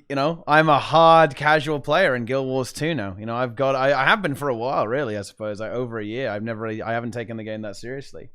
But I've lost the debate. We have lost the debate. The casuals have won. ArenaNet has broken me. I'm on maintenance mode. Yeah, I am too. I guess that's true. To be fair, I think that's how ArenaNet designed the game from the get-go, right? Like, no subscription model. They won. It's the way to do it. You're supposed to be casual. Yeah. Oh my god. Maybe as a casual, understand why we need raid crews. Queues? Well, even as a casual, I just put up my LFG and it fills pretty quickly. But who knows? I'm a casual too. Now, we're all casuals. We've joined us. Yeah, we're everyone. Congratulations! Oh no. Everyone's congratulating me. Yeah, it's I'm out of the closet in terms of being a casual now, guys. I've hidden it for so long. I've been repressed in my casual urges, but no longer, right? Casual and proud, boys. There you go. That's the end of the story. And then of course you got Brazil. Brazil's story is, it's well, you can go watch the last tea time for that, unless you want to do a recap of Brazil's story in the game. Well, so I don't know. My story is that wow, it's kind of like I'll make an analogy or comparison. So it's like I went to the grocery store and I bought some really delicious dessert and thought, this is some really good dessert. I should go to the grocery store and buy this again. So I went and bought dessert a bunch and then realized, I think I'm sick of chocolate. I'm going to buy some, I'm going to eat dog food for a little while instead. Maybe that'll be okay. And so after having a diet of dog food and drinking laundry detergent instead of water, I realized, I don't know, Guild Wars 2 lacks a little bit. And so then I started eating steak and broccoli and realized I should probably open a restaurant. Okay. And that's my Guild Wars 2 journey. There you go. There you have it. You know what would be a fun thing? I want to hear this. I want to hear everyone's favorite Guild Wars 2 moment. Like, what has been the standout? Seeing as we are here on the brink of oblivion of tea time, let's talk about some of our favorite moments in the game. No, don't say when I quit. If anyone says that, I'm gonna fold all of you in half, right? No one's allowed to say that, right? Okay, like, I want to get these memes. When Jaw left, what the fuck is this? What Yeah, I is would agree that? with that. What? Oh chat. Oh chat. Oh my god! Now, it's actually a really big question. I'm not sure what my favorite moment would be in the game. It might actually be getting world's first Matthias. That was fucking awesome, dude. That was legitimately amazing. That was really, really hype. I was so young and naive, and we were all so cute. Yeah, it might actually be world's first Matthias. That was fucking insane, dude. That was hype on another level. Actually, Wing 2 progression was godlike, right? That was fucking sick shit, dude. Yeah, that was nice. Yeah, the other thing, I would definitely say that it would have to be a GVG thing as well, actually. I don't think I could put it down to one particular instance in World versus World, but basically every single GVG I ever played in HOT, and basically every fucking just constantly playing World versus World with the boys was probably the best time in the game for me. It was absolutely incredible. I loved it. It's easily it was certainly the most fun. It was just very good. Very fucking good, boys. That was amazing. Absolutely incredible. And I've got to say, running the ERP has been a really, really special thing for me. By the way, I'm mad. Yeah, you're I'm mad? really actually mad Oh, yeah, about what? that. I'm mad. Oh, yeah, you're Yeah. mad? Why are you mad, Brazil? That MMORPG article. Yeah? Yeah. About what? What article? The one about the ERP and MightyTeapot. Yeah? Why are you mad Oh, I about didn't it? see this. Yeah, that's wrong because I literally carry the whole thing on my back and you don't do anything. I didn't know they did an article. Okay. Yeah, and you know why? You know why it's all me? Because really, it's all Boots. Oh. He just can't take credit publicly, so he puppet masters me into doing it. So you need to go tell them to. Oh, brother. Yeah. So running all these events is very, very special. But if I had to put it down to a certain moment, it would probably be World's First Wing 2 is insane, and just any GVG. It was fucking incredible. One that we won, obviously. Yeah. You really picked World First Wing 2? Yeah. Wouldn't Potatoes beat Matthias on his first try? Are you kidding me? He's just a better reader. He's just a god gamer, dude. He's a fucking god gamer, man. He's a natural born Guild Wars 2 player. Yeah, god gamer. Yeah, that's certainly that's got to wooden be my favorite potatoes. moment. And the ERP 3 is going to be my peak moment. Well, yeah. What are you gonna do when you get banned halfway through? That will actually make it better, to be honest. Because just think of the Reddit post, Brazil. Can you imagine the Reddit? How good that Reddit post is going to be? Thinking about how fast it's gonna get deleted. There will be a lot of outcry if they even attempt to do that. Yeah. So I can't see them doing it. I wanna open that one up because I think that's a fun topic. Favorite moments, boys. Where is It's a it? tough one. I'm gonna go not now. Someone else go first. Not now. Yeah. What do you think, Brazil? No, What's your I'm gonna favorite go moment? now. I can't think of it right now. I'm trying to think. Well, okay. I can tell you exactly what my favorite moment was, but it gets a bit more personal than maybe I want to. I'm debating talking about it. So you guys know that I have a girlfriend that came from Guild Wars 2, right? Ooh. I did not. That's know that. public didn't know she- knowledge. I didn't know Yeah. she came from Guild Wars 2, but Yeah, she did. So the best moment that I've had in this game was when I was yelling at someone in a raid and they decided to challenge. And then I hear this voice that's louder than mine and even more angry start to yell. And I think, okay, this is the perfect human. This is the perfect female. This is better than any possible meta. This is the person. This is the person. Aww. And then she asked me if I was grumpy. And the way that word hit me at that point, that was just like whoosh, right through the armor. There we go. All right. And then that was it. Wow. That was my Guild Wars 2 moment. But I mean, that's kind of, to be fair, that one's kind of impossible to beat So my second favorite moment, which is probably more relatable to a lot of people, because like, let's be real, most of the people reading the comments right now and on Reddit have no idea what interacting with the opposite sex is Oh like, no. and are just pathetic losers. And see, the thing is, like, the thing about all of you pathetic Redditors out there that report posts and delete them is that the only value that you have is the clip that's going to be in the Zach song where I'm referring to you. But yeah, no. Second place moment, no, for real though, was quitting the game. So. Oh, come on. Oh my god. No, probably, I don't know, probably joining D&T, like Strife's video, and seeing that they were recruiting for a hardcore dungeon guild. It was my dream to be in a hardcore dungeon guild, and I joined D&T, and it was a hardcore dungeon guild. You joined before Nike, which I didn't know. A little while before Nike. Yeah. Well, there you go. Inks, do you have The cat's anything? complaining. Yeah, I've got a couple, and I think it differs for me in the sense that I've got favorite moments as a creator and favorite moments as like a player. As a player, Triple Trouble Worm, when that first came out, was, I think it was the first time in a long time where I stayed up like 36 hours trying to kill the damn thing. And unfortunately, like back then, like you couldn't leave the map, so you had to stay up, you had to stay active, you had to hope you didn't get DC'd or something like that. And it was just a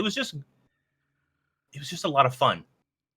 And what was really frustrating was like a community evolved out of that Triple Trouble Worm kill, which EU did beat us to, unfortunately, by like a day or so, didn't they? I can't remember anymore. Yeah, it was probably like 12 hours. Yeah. But like EU was doing their own thing and NA was doing their own thing, and we were both trying to get this kill, bugs notwithstanding. And I don't know if I knew you then, Brazil. I think I did know you a little bit, at least by that time. Yeah, I think that was probably like the first real interaction we had. I think I had seen you like in video comments and places. Because you had that old YouTube channel, like the first one that had your avatar was like the Asura with the candy cane and snow and Winter's Day in the background. Yeah. Like that's seeing that is what I remember my first interaction with you.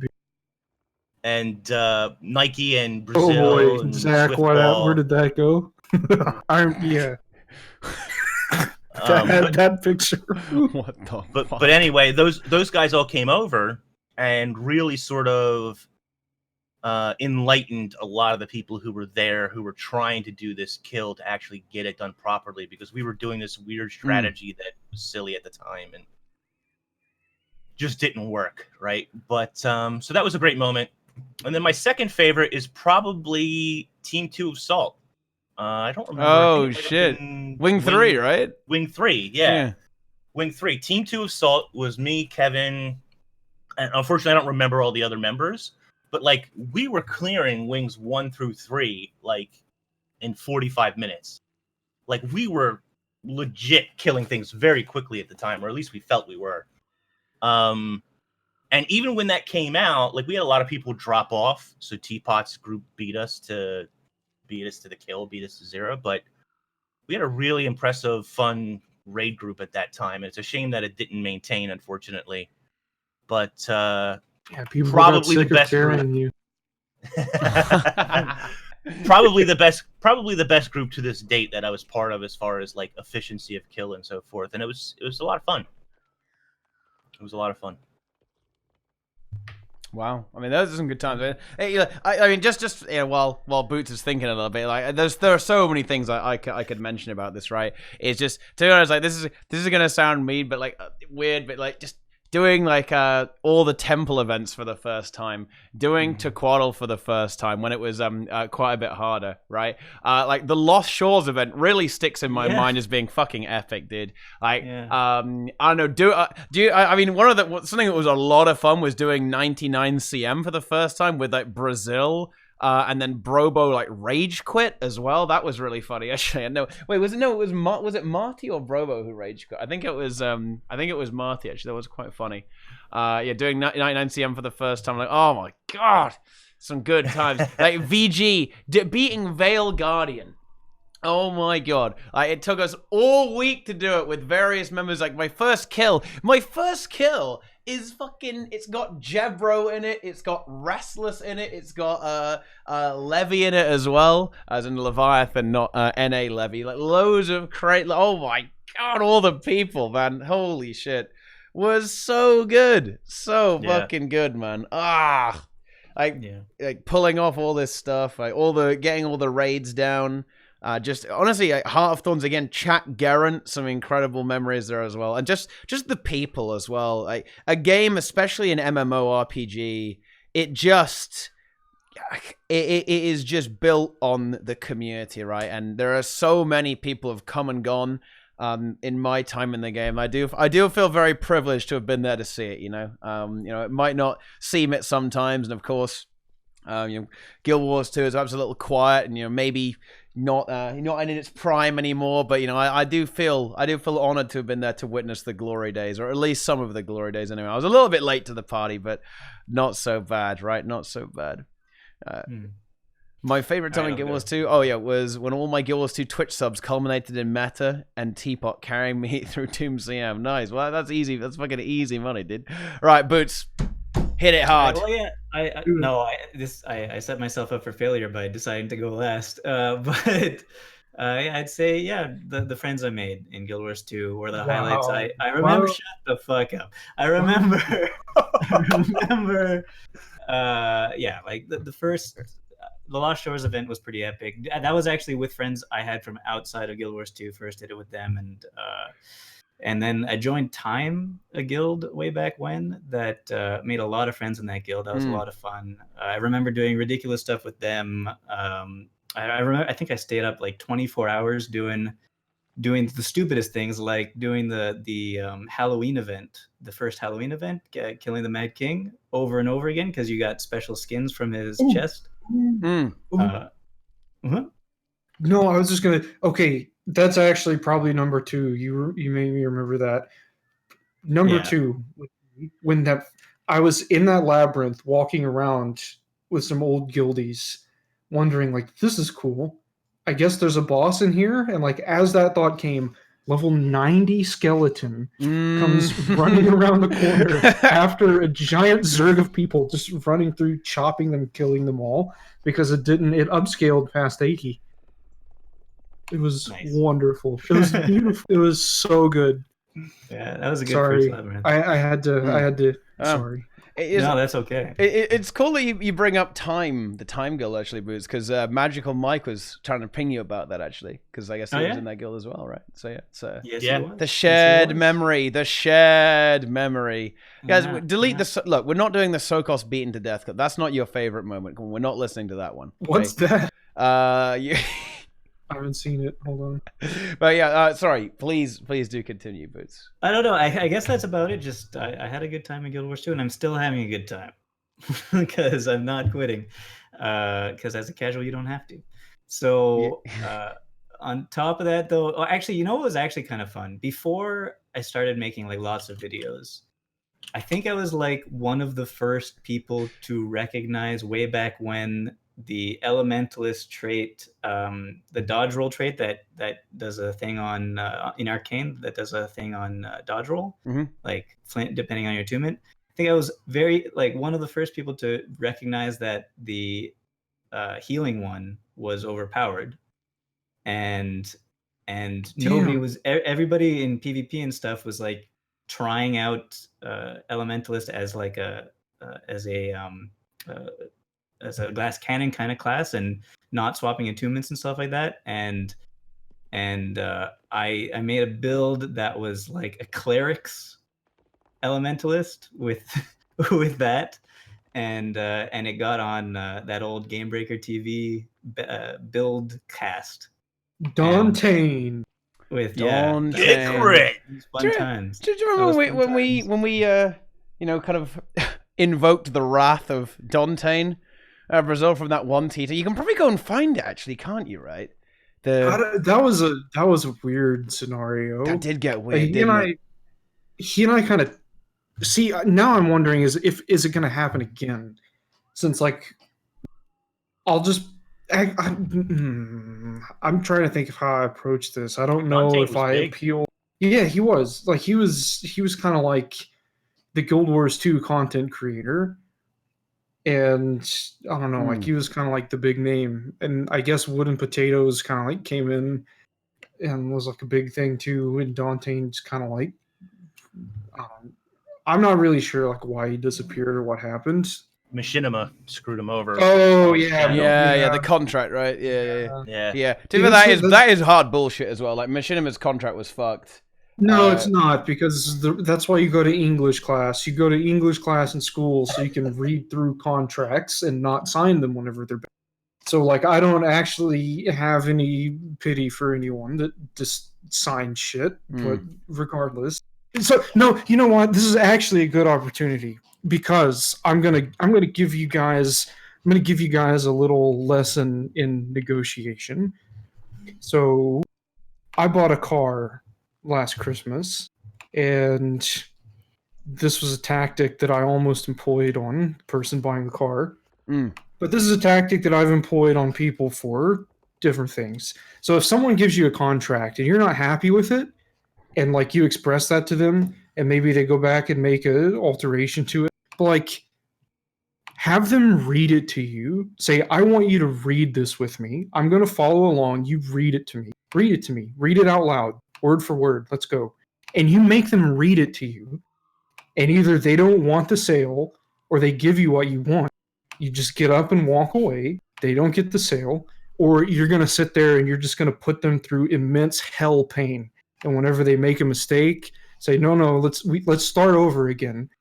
I don't like that part. Can we start from the beginning? And you just full on boots them. Like this is like boots tactic right here. This is like you just drag them through the damn dirt. Anyways, what? So like, wait, what?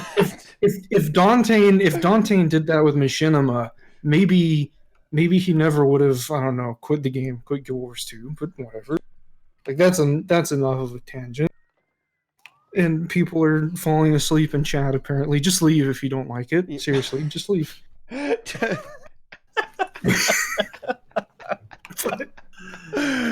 Dante's still around? Hold on, let's check. So the gist of everything is like Dante like got offended. I don't even think we did anything that bad. But like I made an agreement that I wouldn't talk trash about it. It was anymore. Incredibly weird. It was about like catfish or something. Like I told him he looked like a catfish. Yeah, you did. I don't know why. Because like he looks like a catfish. To this day, I still don't understand that. I'm pretty because you and Nike were saying, he looks just like a catfish. He's just like a catfish, and I just didn't understand at all. And I still don't actually. Dante. And look, you even wait. Was it Nike or you that had like this weird picture of him with like the catfish whiskers, and then you put that as your chat cover or something? I don't even know what that was. I mean, it was just. So I made one. Like that was whenever I figured out about Photoshop and was like, oh, I can make things. Like Nike had a chat cover that he used in the guild, and I took it and like made several iterations of it with different Guild Wars 2 personalities. Like I think there was one with Nemesis and there was one with Dante, and it was kind of like a classic like double exposure photo with like Dante like looking out of a window or something, making a face, and then a catfish like semi-transparent in the background. But like I don't know. Like he went from like he took it really strangely. Like it went from like I thought it was just kind of like fun clowning around, but it was like it's Christmas and I hate myself. All of my family's dead and you guys just won't leave me alone. I was just kind of like, oh, okay. That's how I feel every day. Yeah. Nice. It was here's $5, buy a beer, and we're done talking. Like Sweet. Everybody send me $5. I need a lot of beer. Yeah, it was. Oh, Frantic! Holy shit! Wow, Zach, I forgot about. There was this German guy, Franek LP, that made videos too. And when I say made videos, I essentially mean he just watched all of the D&T videos and like translated them to German and then just regurgitated them, like like literally like the same like phrases and inflections that we would use in our videos, just with his characters. And like he got really mad and like he made a bunch of threats and like I'm not done with Brazil, and now he like Ooh. makes calculus videos on his Ooh. YouTube and gets like 43 views.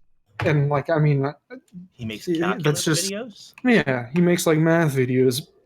People like I never got into that with people. I never told them that like their channel was going to die and they're worthless and they have no subscribers, because like that's irrelevant. But like people that told that to me, like I had a lot of people say that to me a lot of times, and like that's just exactly what happened to them. And I just got rid of all my stuff of my own accord because I got tired of it. But like they actually like tried to do things and put effort into it, and they just had a shit personality that no one cared about, and so they never went anywhere. Wow. Well, there you go. There you have it. I think there's one thing we didn't talk about on Guild Wars 2 History Week last TeaTime. It was the Nemesis saga. Like, I mean, surely that's got to be one of those top moments, right? Like the Nemesis debates. So that's right? one of the moments that I missed. Like you missed Nemesis. I took like a 2-week break from TeaTime years ago, and that's when Nemesis came on and replaced me. And what the hell happened there? Well, the Nemesis thing was going on long before TeaTime. Yeah. Oh yeah, So, yeah. With the Brazil probably knew him the best out of all of us, actually. So yeah, if you want to kind of take the helm on that one, that could be pretty good. I'll more or less just say that like there has, as far as I'm aware, never been any disagreement between any of the points that like Nike, myself, Nemesis, like I don't think there's ever been any disagreement in like the point, which is that like doing top damage and being a speed runner isn't for everyone. Like that was the gist of it. Like that was the whole argument. But like where like the emphasis was put was, I think, the disagreement.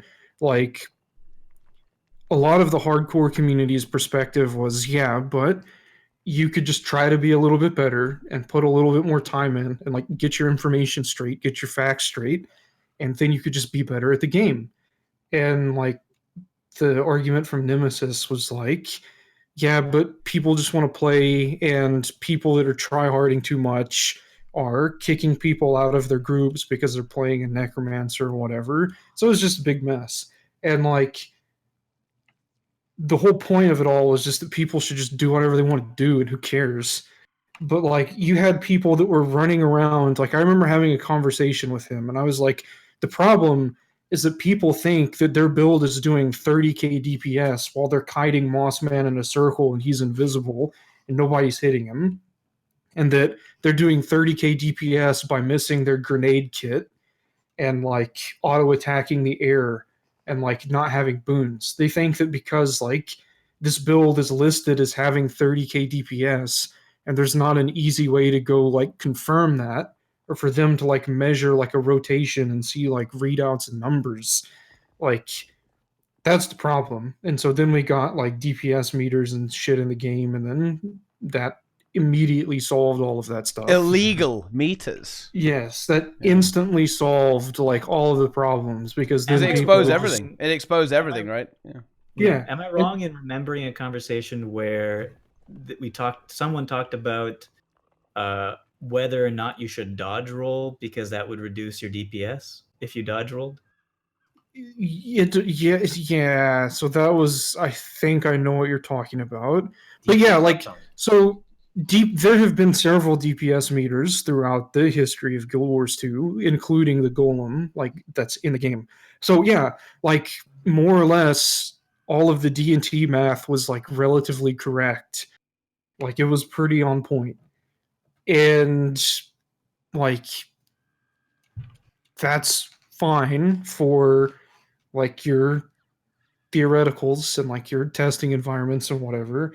But like when you go into a raid and like you're looking at like it gets different. Like whenever you're like top tier, like I think best player. I think in particular it was it. I think Nemesis's point in particular was that some builds may actually end up being more effective than these optimized builds in a less optimized environment.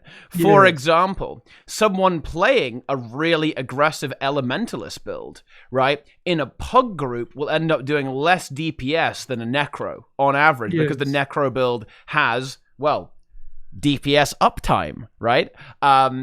Whereas, if you're in a group where everyone is really try hard, you've got 25 might, you can instantly burst down the bosses with your elementalists and warriors and stuff like that. Then in that case, your necromancer obviously he ain't so good, right? But in a more casual environment or a normal environment, you're never going to be able to get that 30k DPS or whatever, because of DPS uptime, right? And with that, well, no exploiting, right, with the line casting and stuff like that. So I think that was kind of the main disagreement. And to be honest, this is still something that has plagued the Guild Wars 2 community even now. Yeah, it's never going away because now we can just. So the thing about DPS meters is they put all of the numbers to rest. Like, yes, the numbers were correct, but like the problem now is that people that think they can do the numbers but really can't, but want to convince them and other people that they can, will go and like hold everybody's feet to the flame, and like it's just like, well, I see that you're not, blah blah blah, and they just get into fights about who's like more insecure. Like it's still really the same thing. Like insecurity is the problem with it all, but like I don't know, people just fight about different aspects of it. Apparently, I was on a tea time with Nemesis. Oh, Yes, you well, were. there you go. Were you? Yeah. Wow. Yeah, with a 5-person tea time, apparently. Oh, a Yeah. 5-person tea I don't time. even. We've done so many. I don't even remember. I think Nemesis was on 3, wasn't he? He was on one believe with so. like me, you, and him. I guess he was on like the 5-person, then he was on one with Droyer, and they got really mad at each other. I was there too, I think. Oh no, no, that one never happened. There was supposed to be a debate. No, because no. Droyer and Nemesis were, because I remember talking about it afterwards, and Nemesis and I were ganging up on Droyer a little bit. Oh. And like Droyer says, I guess there's no point because I guess Nemesis, you're really just delusional. Whoa. And Nemesis just kind of like did his little chuckle and then just kept pouring it. And Droyer like backed out. I think that was when Droyer gave up on Guild Wars 2. No, yeah, they were on a tea time together. They were on it. Yeah, they actually were. Yeah, I can't believe I forgot this. What the fuck? Nemesis kept. Nemesis is good at the mind games. Nemesis came on attempting to pronounce Droyer's name what he perceived as correct. Yeah. Like draw or however, yeah. It looks like it might be some French abortion of a pronunciation or something. Yeah. And so that's how Nemesis was trying to say it. Droyer says, no, it's Droyer. It doesn't make any sense. And so Nemesis says, oh, okay. He said the same pronunciation and then just kept calling him that the entire time. I don't know why it took me this long, but Nemesis is basically the Count from Sesame Street. Yeah, I mean, yeah. I think I deserve some chocolate. Yeah. Yeah. That was I mean that was big content right back in the day, and then it got a bit intense. There was this one tea time when all the elitists were watching as well. You had people like Goku and Particular, and then we were showing videos of like high end big DPS, like insane DPS. It was a good debate actually. We should have known from the start that we should have gone in the debate direction. I mean, look where we are now. I think the other debate that sticks out is obviously the Bhagawan debate, right? That wasn't a debate. That was no. There was no DE at the beginning of that. It was just a bait. It wasn't because what happened is I engaged Bhagawan, talked a whole bunch of shit in chat. He came on and he got his platform, and then he just flew off the handle, and I just sat there and barely said anything, and then he got. That's what that was. That's what that whole thing was. It was just the bait. It wasn't the debate. It was just the bait. Mm-hmm. And where is he at? I've been fly hacking and buying gold and using third-party DPS meters, and I'm still in the game, but Bagawan's not. Weird. There's a really interesting thing about how the boat with regards to DPS mirrors was rocked up by Ark and Bagawan, right? Bagawan died for our sins. He went too far though, right? He went too far. He got so mad at me that he started to take it out on Chris Cleary and the devs because he thought Brazil is the end boss and I've just beaten the end boss. That's what he convinced himself as. So everything else is just a trash mob, which is very incorrect. That was 100% wrong because, like, in reality, Brazil is the trash mob that doesn't matter. He's just sitting here starting a little fire, and like you really need to be careful about what you're doing if you want to get away with it. Well, like, they told him that he needed to change it, and he wouldn't. He wanted attention. He wanted to monetize it. He wanted to start his Patreon and whatever, and he wanted to be the king of the community and get all the glory. He could have just like shut up and done it from the shadows if it was something he really kind of like what Delta Connected is doing right now. Like, as far as I'm still aware, like Arc DPS still has debuggers and hacks and shit in it, but like he doesn't talk about it. You can do all kinds of stuff with that. Like, it has like actual dev tools built into it that you can like give yourself achievements and like do shit, but like you just can't access it, and you wouldn't know how to access it unless you would talk to him. But like that's still in the game, that's still getting pushed. Like, it's still like on the okay list of things from ArenaNet because he doesn't talk about it and people don't know about it. Bagawan could have just shut up and could have released whatever he wanted to do, but he had to get his ego involved. That was his problem. And then the smush came down. The smush did come down. He got banned. Yeah, he got purged. He went too far. He held on to those HP bars. It's funny, actually, isn't it? In a way, all the bag ones of it is so weird that he got banned for that because they ended up putting that in the game, right? Yeah. So I don't know. In a way, I think that something like this may end up happening for I suppose with me and the ERP in a way. Of course, I was I ended up turning down support from ArenaNet because I really wanted to go with this spectate tool for raids for the ERP, and I think eventually that will probably be put in the game as almost like you can watch people do the raid, you can spectate raids. They don't have a choice. They have to, because first of all, they don't know who to go after, and they don't know who makes it and who doesn't. And so they don't know what the software is, but they know that somebody's using it and there are a lot of eyes and viewers on it and people are going to want it because it's cool as shit. So they have to now.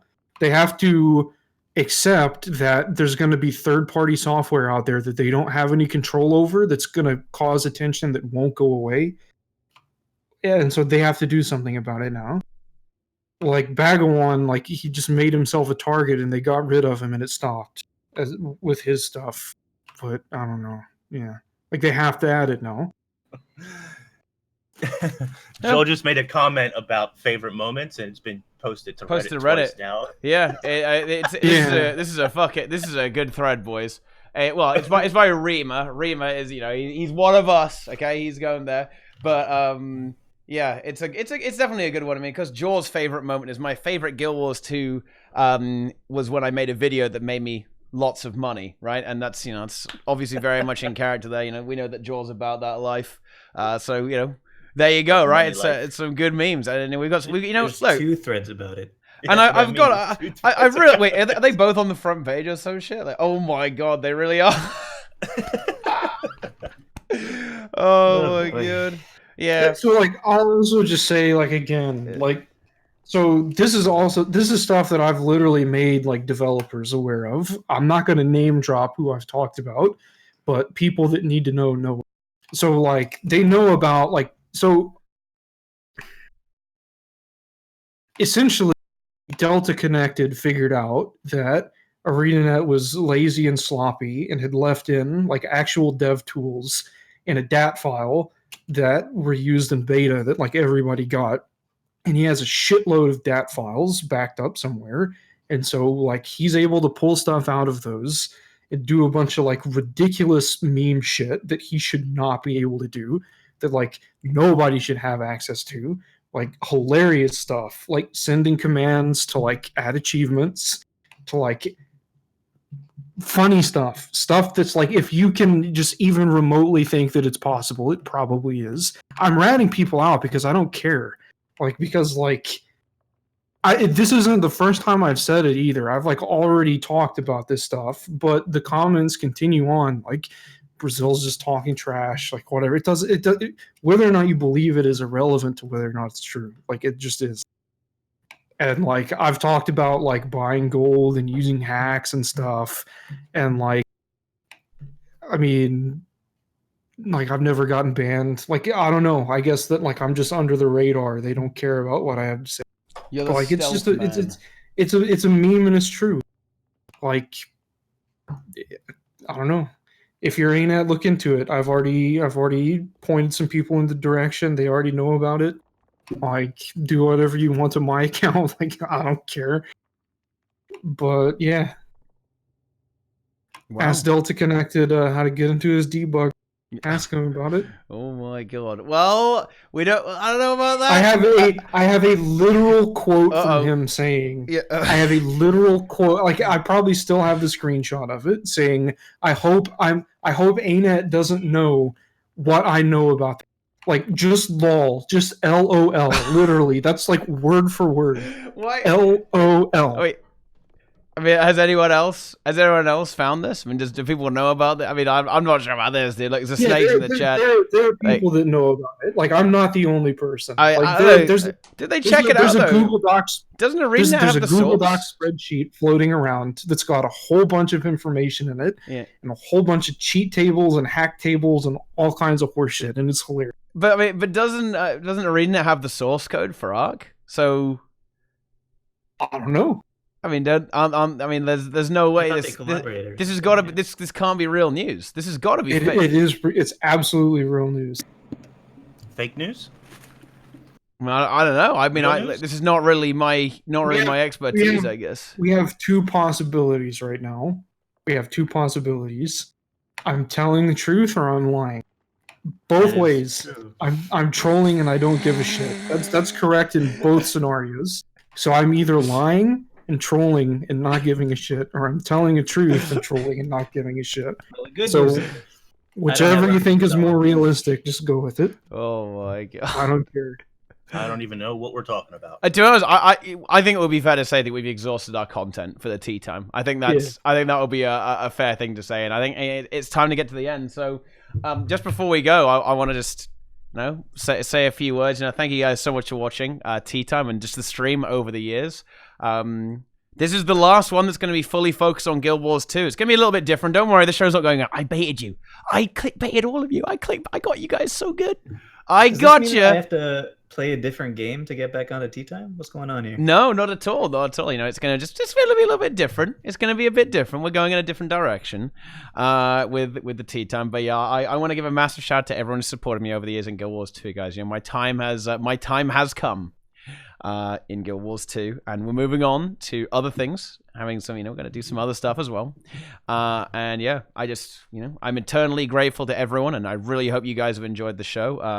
I know we've had some ups and downs. I know we've had some people whether there's a few tea times where the comments have been really mean. But I think overall, we've always done our best to talk about things that the community cares about, represent you guys, and you know what? Make you smile a little bit as well. Be a little bit entertaining along the way. I think you have a bot in your chat sending out stuff. Either that or it's someone memeing just... All the bots are there.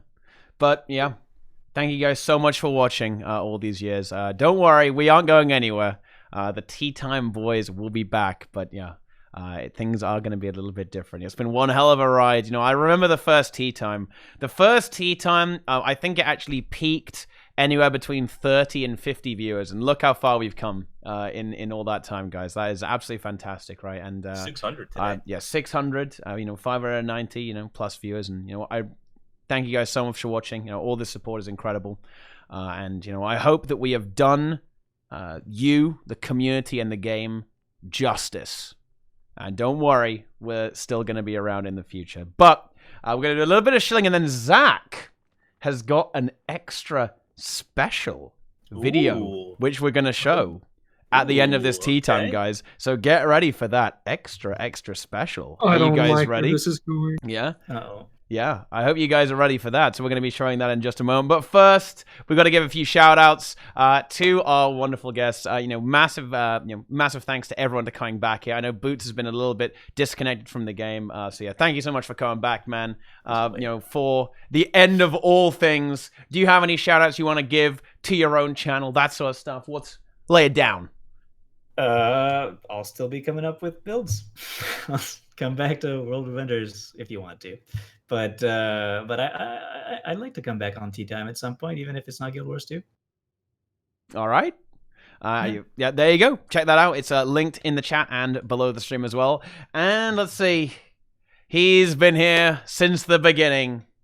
Such a long time. He started out just like me, bright-eyed and glowing and positive about the game, and then slowly we took him in, the toxic players. We corrupted MMO Inks and turned him into the hard, edgy meme master that he is today. A true legend in the community. His Twitter account famed throughout the lands. Inks, what have you got for us? I lose more Twitter followers than I gain with that meme, by the way. Well, thanks for that. Is Bix the Snake around? Is Bick here? I have to expose him. This is the last Guild Wars 2 focus tea time. I got to expose Bick. Where's Bick at? He's here. Bick is here, I think. Yeah, he's here. I want to make sure. Come on. I know there's a little thing. Let's see if he's gonna say something. Bick? Where you at, Bick? Yeah, Bick. Are you still here? We gotta get some affirmation that he exists. Let me just check in the chat. Oh wait, I think he might be gone, dude. I think Bick's gone actually. He left? Or is he? Is he still here actually? I'll have to save it for another time then. Oh, I'm not sure if he's here. All right, I don't want to expose if Bick's not here. It's not polite. Oh, okay. We'll Okay. Save it. Yeah, Save okay. it. Okay, that's good. That's good. Twitch, Twitter, and YouTube. Follow. I'll still be playing Guild Wars 2. Who knows what else? And I'll see you guys there. All right. There you go. And finally, definitely a legendary figure in the community, right? Here from the start, it was kind of crazy. I felt like I kind of lucked out actually even getting Brazil to come on here. I was fucking nobody when I asked Brazil. I knew he'd seen some of my videos, and this was when he had this cute little YouTube icon. Do you remember your old YouTube picture, Brazil? Which one? It was like the purple one, the purple spiky one. Yeah. That was some good shit then. So yeah. Brazil, DNT, the master of toxicity, anime, and memes. Okay, he's back. Do you want to know why? Do you want to know why I came on Tea Time? Why did you come on Tea Time? Because I knew it would get to this point where you would be carrying on what I wanted to do but didn't care about. Oh wow. Well, there you go. So you planned it all from the beginning. I actually did. Yeah. I actually did. I knew that you were hungry and you wanted to be a big figure and that you needed someone to leech off of, just how I leached off of. It's all about leeching, dude. It's all about clicks and views. You remember whenever I said I'm not gonna upload the tea times anymore because you put all the effort into the stream because we both used to record them. Yeah, I'd upload them. Yeah, I quit doing it because I wanted you to get big and go on your own direction because you wanted it. We both wanted it, and then I decided to peace out. And real quick. Real quick. Yeah. A bit of trivia. How many tea times has MightyTeapot missed? 1.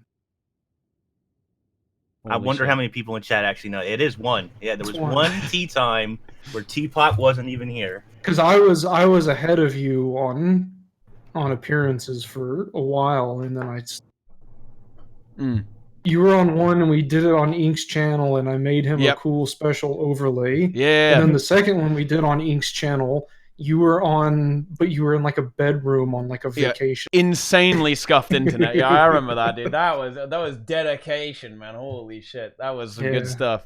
Yeah. But anyway, Brazil, do you have any words for the chat, for the community, for the tea time? I'm glad that everything I was right about played out exactly how I wanted it to the whole time. Oh, well, there you go. And then finally, it's me. I'm not going anywhere. If you just watch Tea Time, don't worry. I will come up with something. We will evolve. We will change with our new adventures and some new games. If that's going to be Ashes of Creation, it's going to be WoW Classic, New World, and even some Guild Wars 2 here and there, guys. So yeah, all I really ask of you is just follow that stream, subscribe to the stream, and most importantly, guys, if you want to help me out, then hype up the elitist raiding party. We'll play the trailer after this tea time again, because why the fuck not, right? Just for some bonus memes. There's some big trailer, but yeah, hype up that tournament, guys. It's coming next week. It is not long now. Get excited for it, guys. Share it far and wide. No tears, guys, okay? Do not... don't be sad that it's over. Smile that it happened, guys. And of course, we're not going anywhere. It's nowhere near that dramatic. That was just a clickbait. Don't get baited by the clickbait, guys. Okay, come on. It's time to stop. But yeah, thank you guys so much for watching.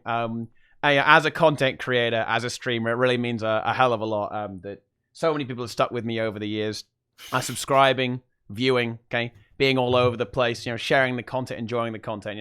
The times we've had in the Guild Wars 2 community have been just the best.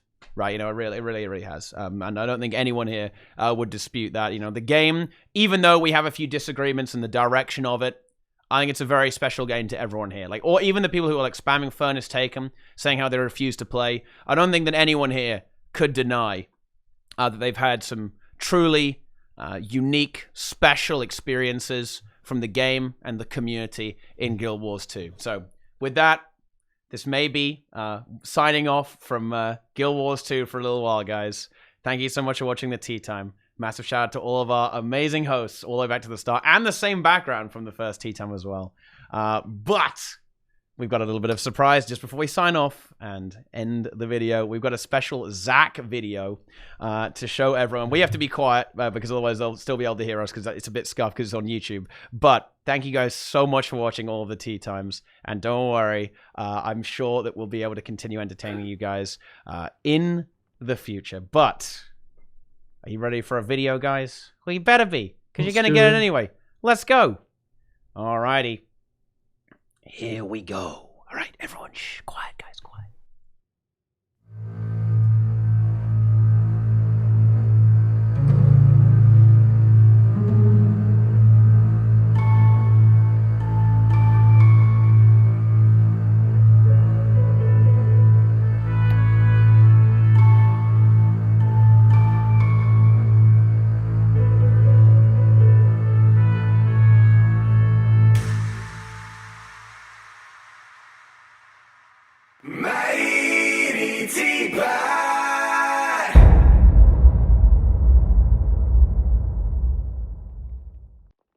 Wow. All right. How about that, guys? A special meme history of memes on my last day in Guild Wars 2. That really is quite something. I'll just show the end screen there so we can have a look at that. There is going to be a special Zach well, I don't even know what it's going to be. Some kind of meme-tastic marathon. A history in memes featuring Ajax, Bic, Brazil, Frosty, Madder, Noxy, Rocker, Valen, Zebanath, Angels, Boots, Deroy, Inks, Nike, Roy, Vasberg, Wooden Potatoes. On the 26th of August, the day... .com/MMO. Yeah, follow Inks on Twitter as well there, guys. Everyone is in on this. Wow. And we might even have a bit of a song there as well. That sounds pretty intense to me, boys. That's some crazy shit. So, yeah, I got ahead of that. Sounds exciting to me. So, I'll tell you what, we're going to sign this off with the ERP trailer, which is coming next week. But wow, Zach, I'm ready. I am excited for that. Oh my god, we're gonna get some big fucking memes, okay? Wait, Jaw's not in it. Oh no, Jaw's got left out. Oh no. But, he was just in it for the money. Yeah. He already left. Oh no! We'll have to add him in. We're gonna have to bring him in. So, enjoy the trailer. Once again, guys, I think I can just click on it here and that should do it. But yeah, enjoy the trailer. It might be insanely loud. Volume warning, guys. Volume warning. And I will see you guys in the mists. In the future, on some tea times, on the stream. I'm streaming every day, right? I'm not going anywhere. It's very overdramatic here. Yeah, I'm going to get roasted or something. But yeah, enjoy the trailer. You guys have a wonderful evening. Thank you so much for watching. Good night, guys. See you later.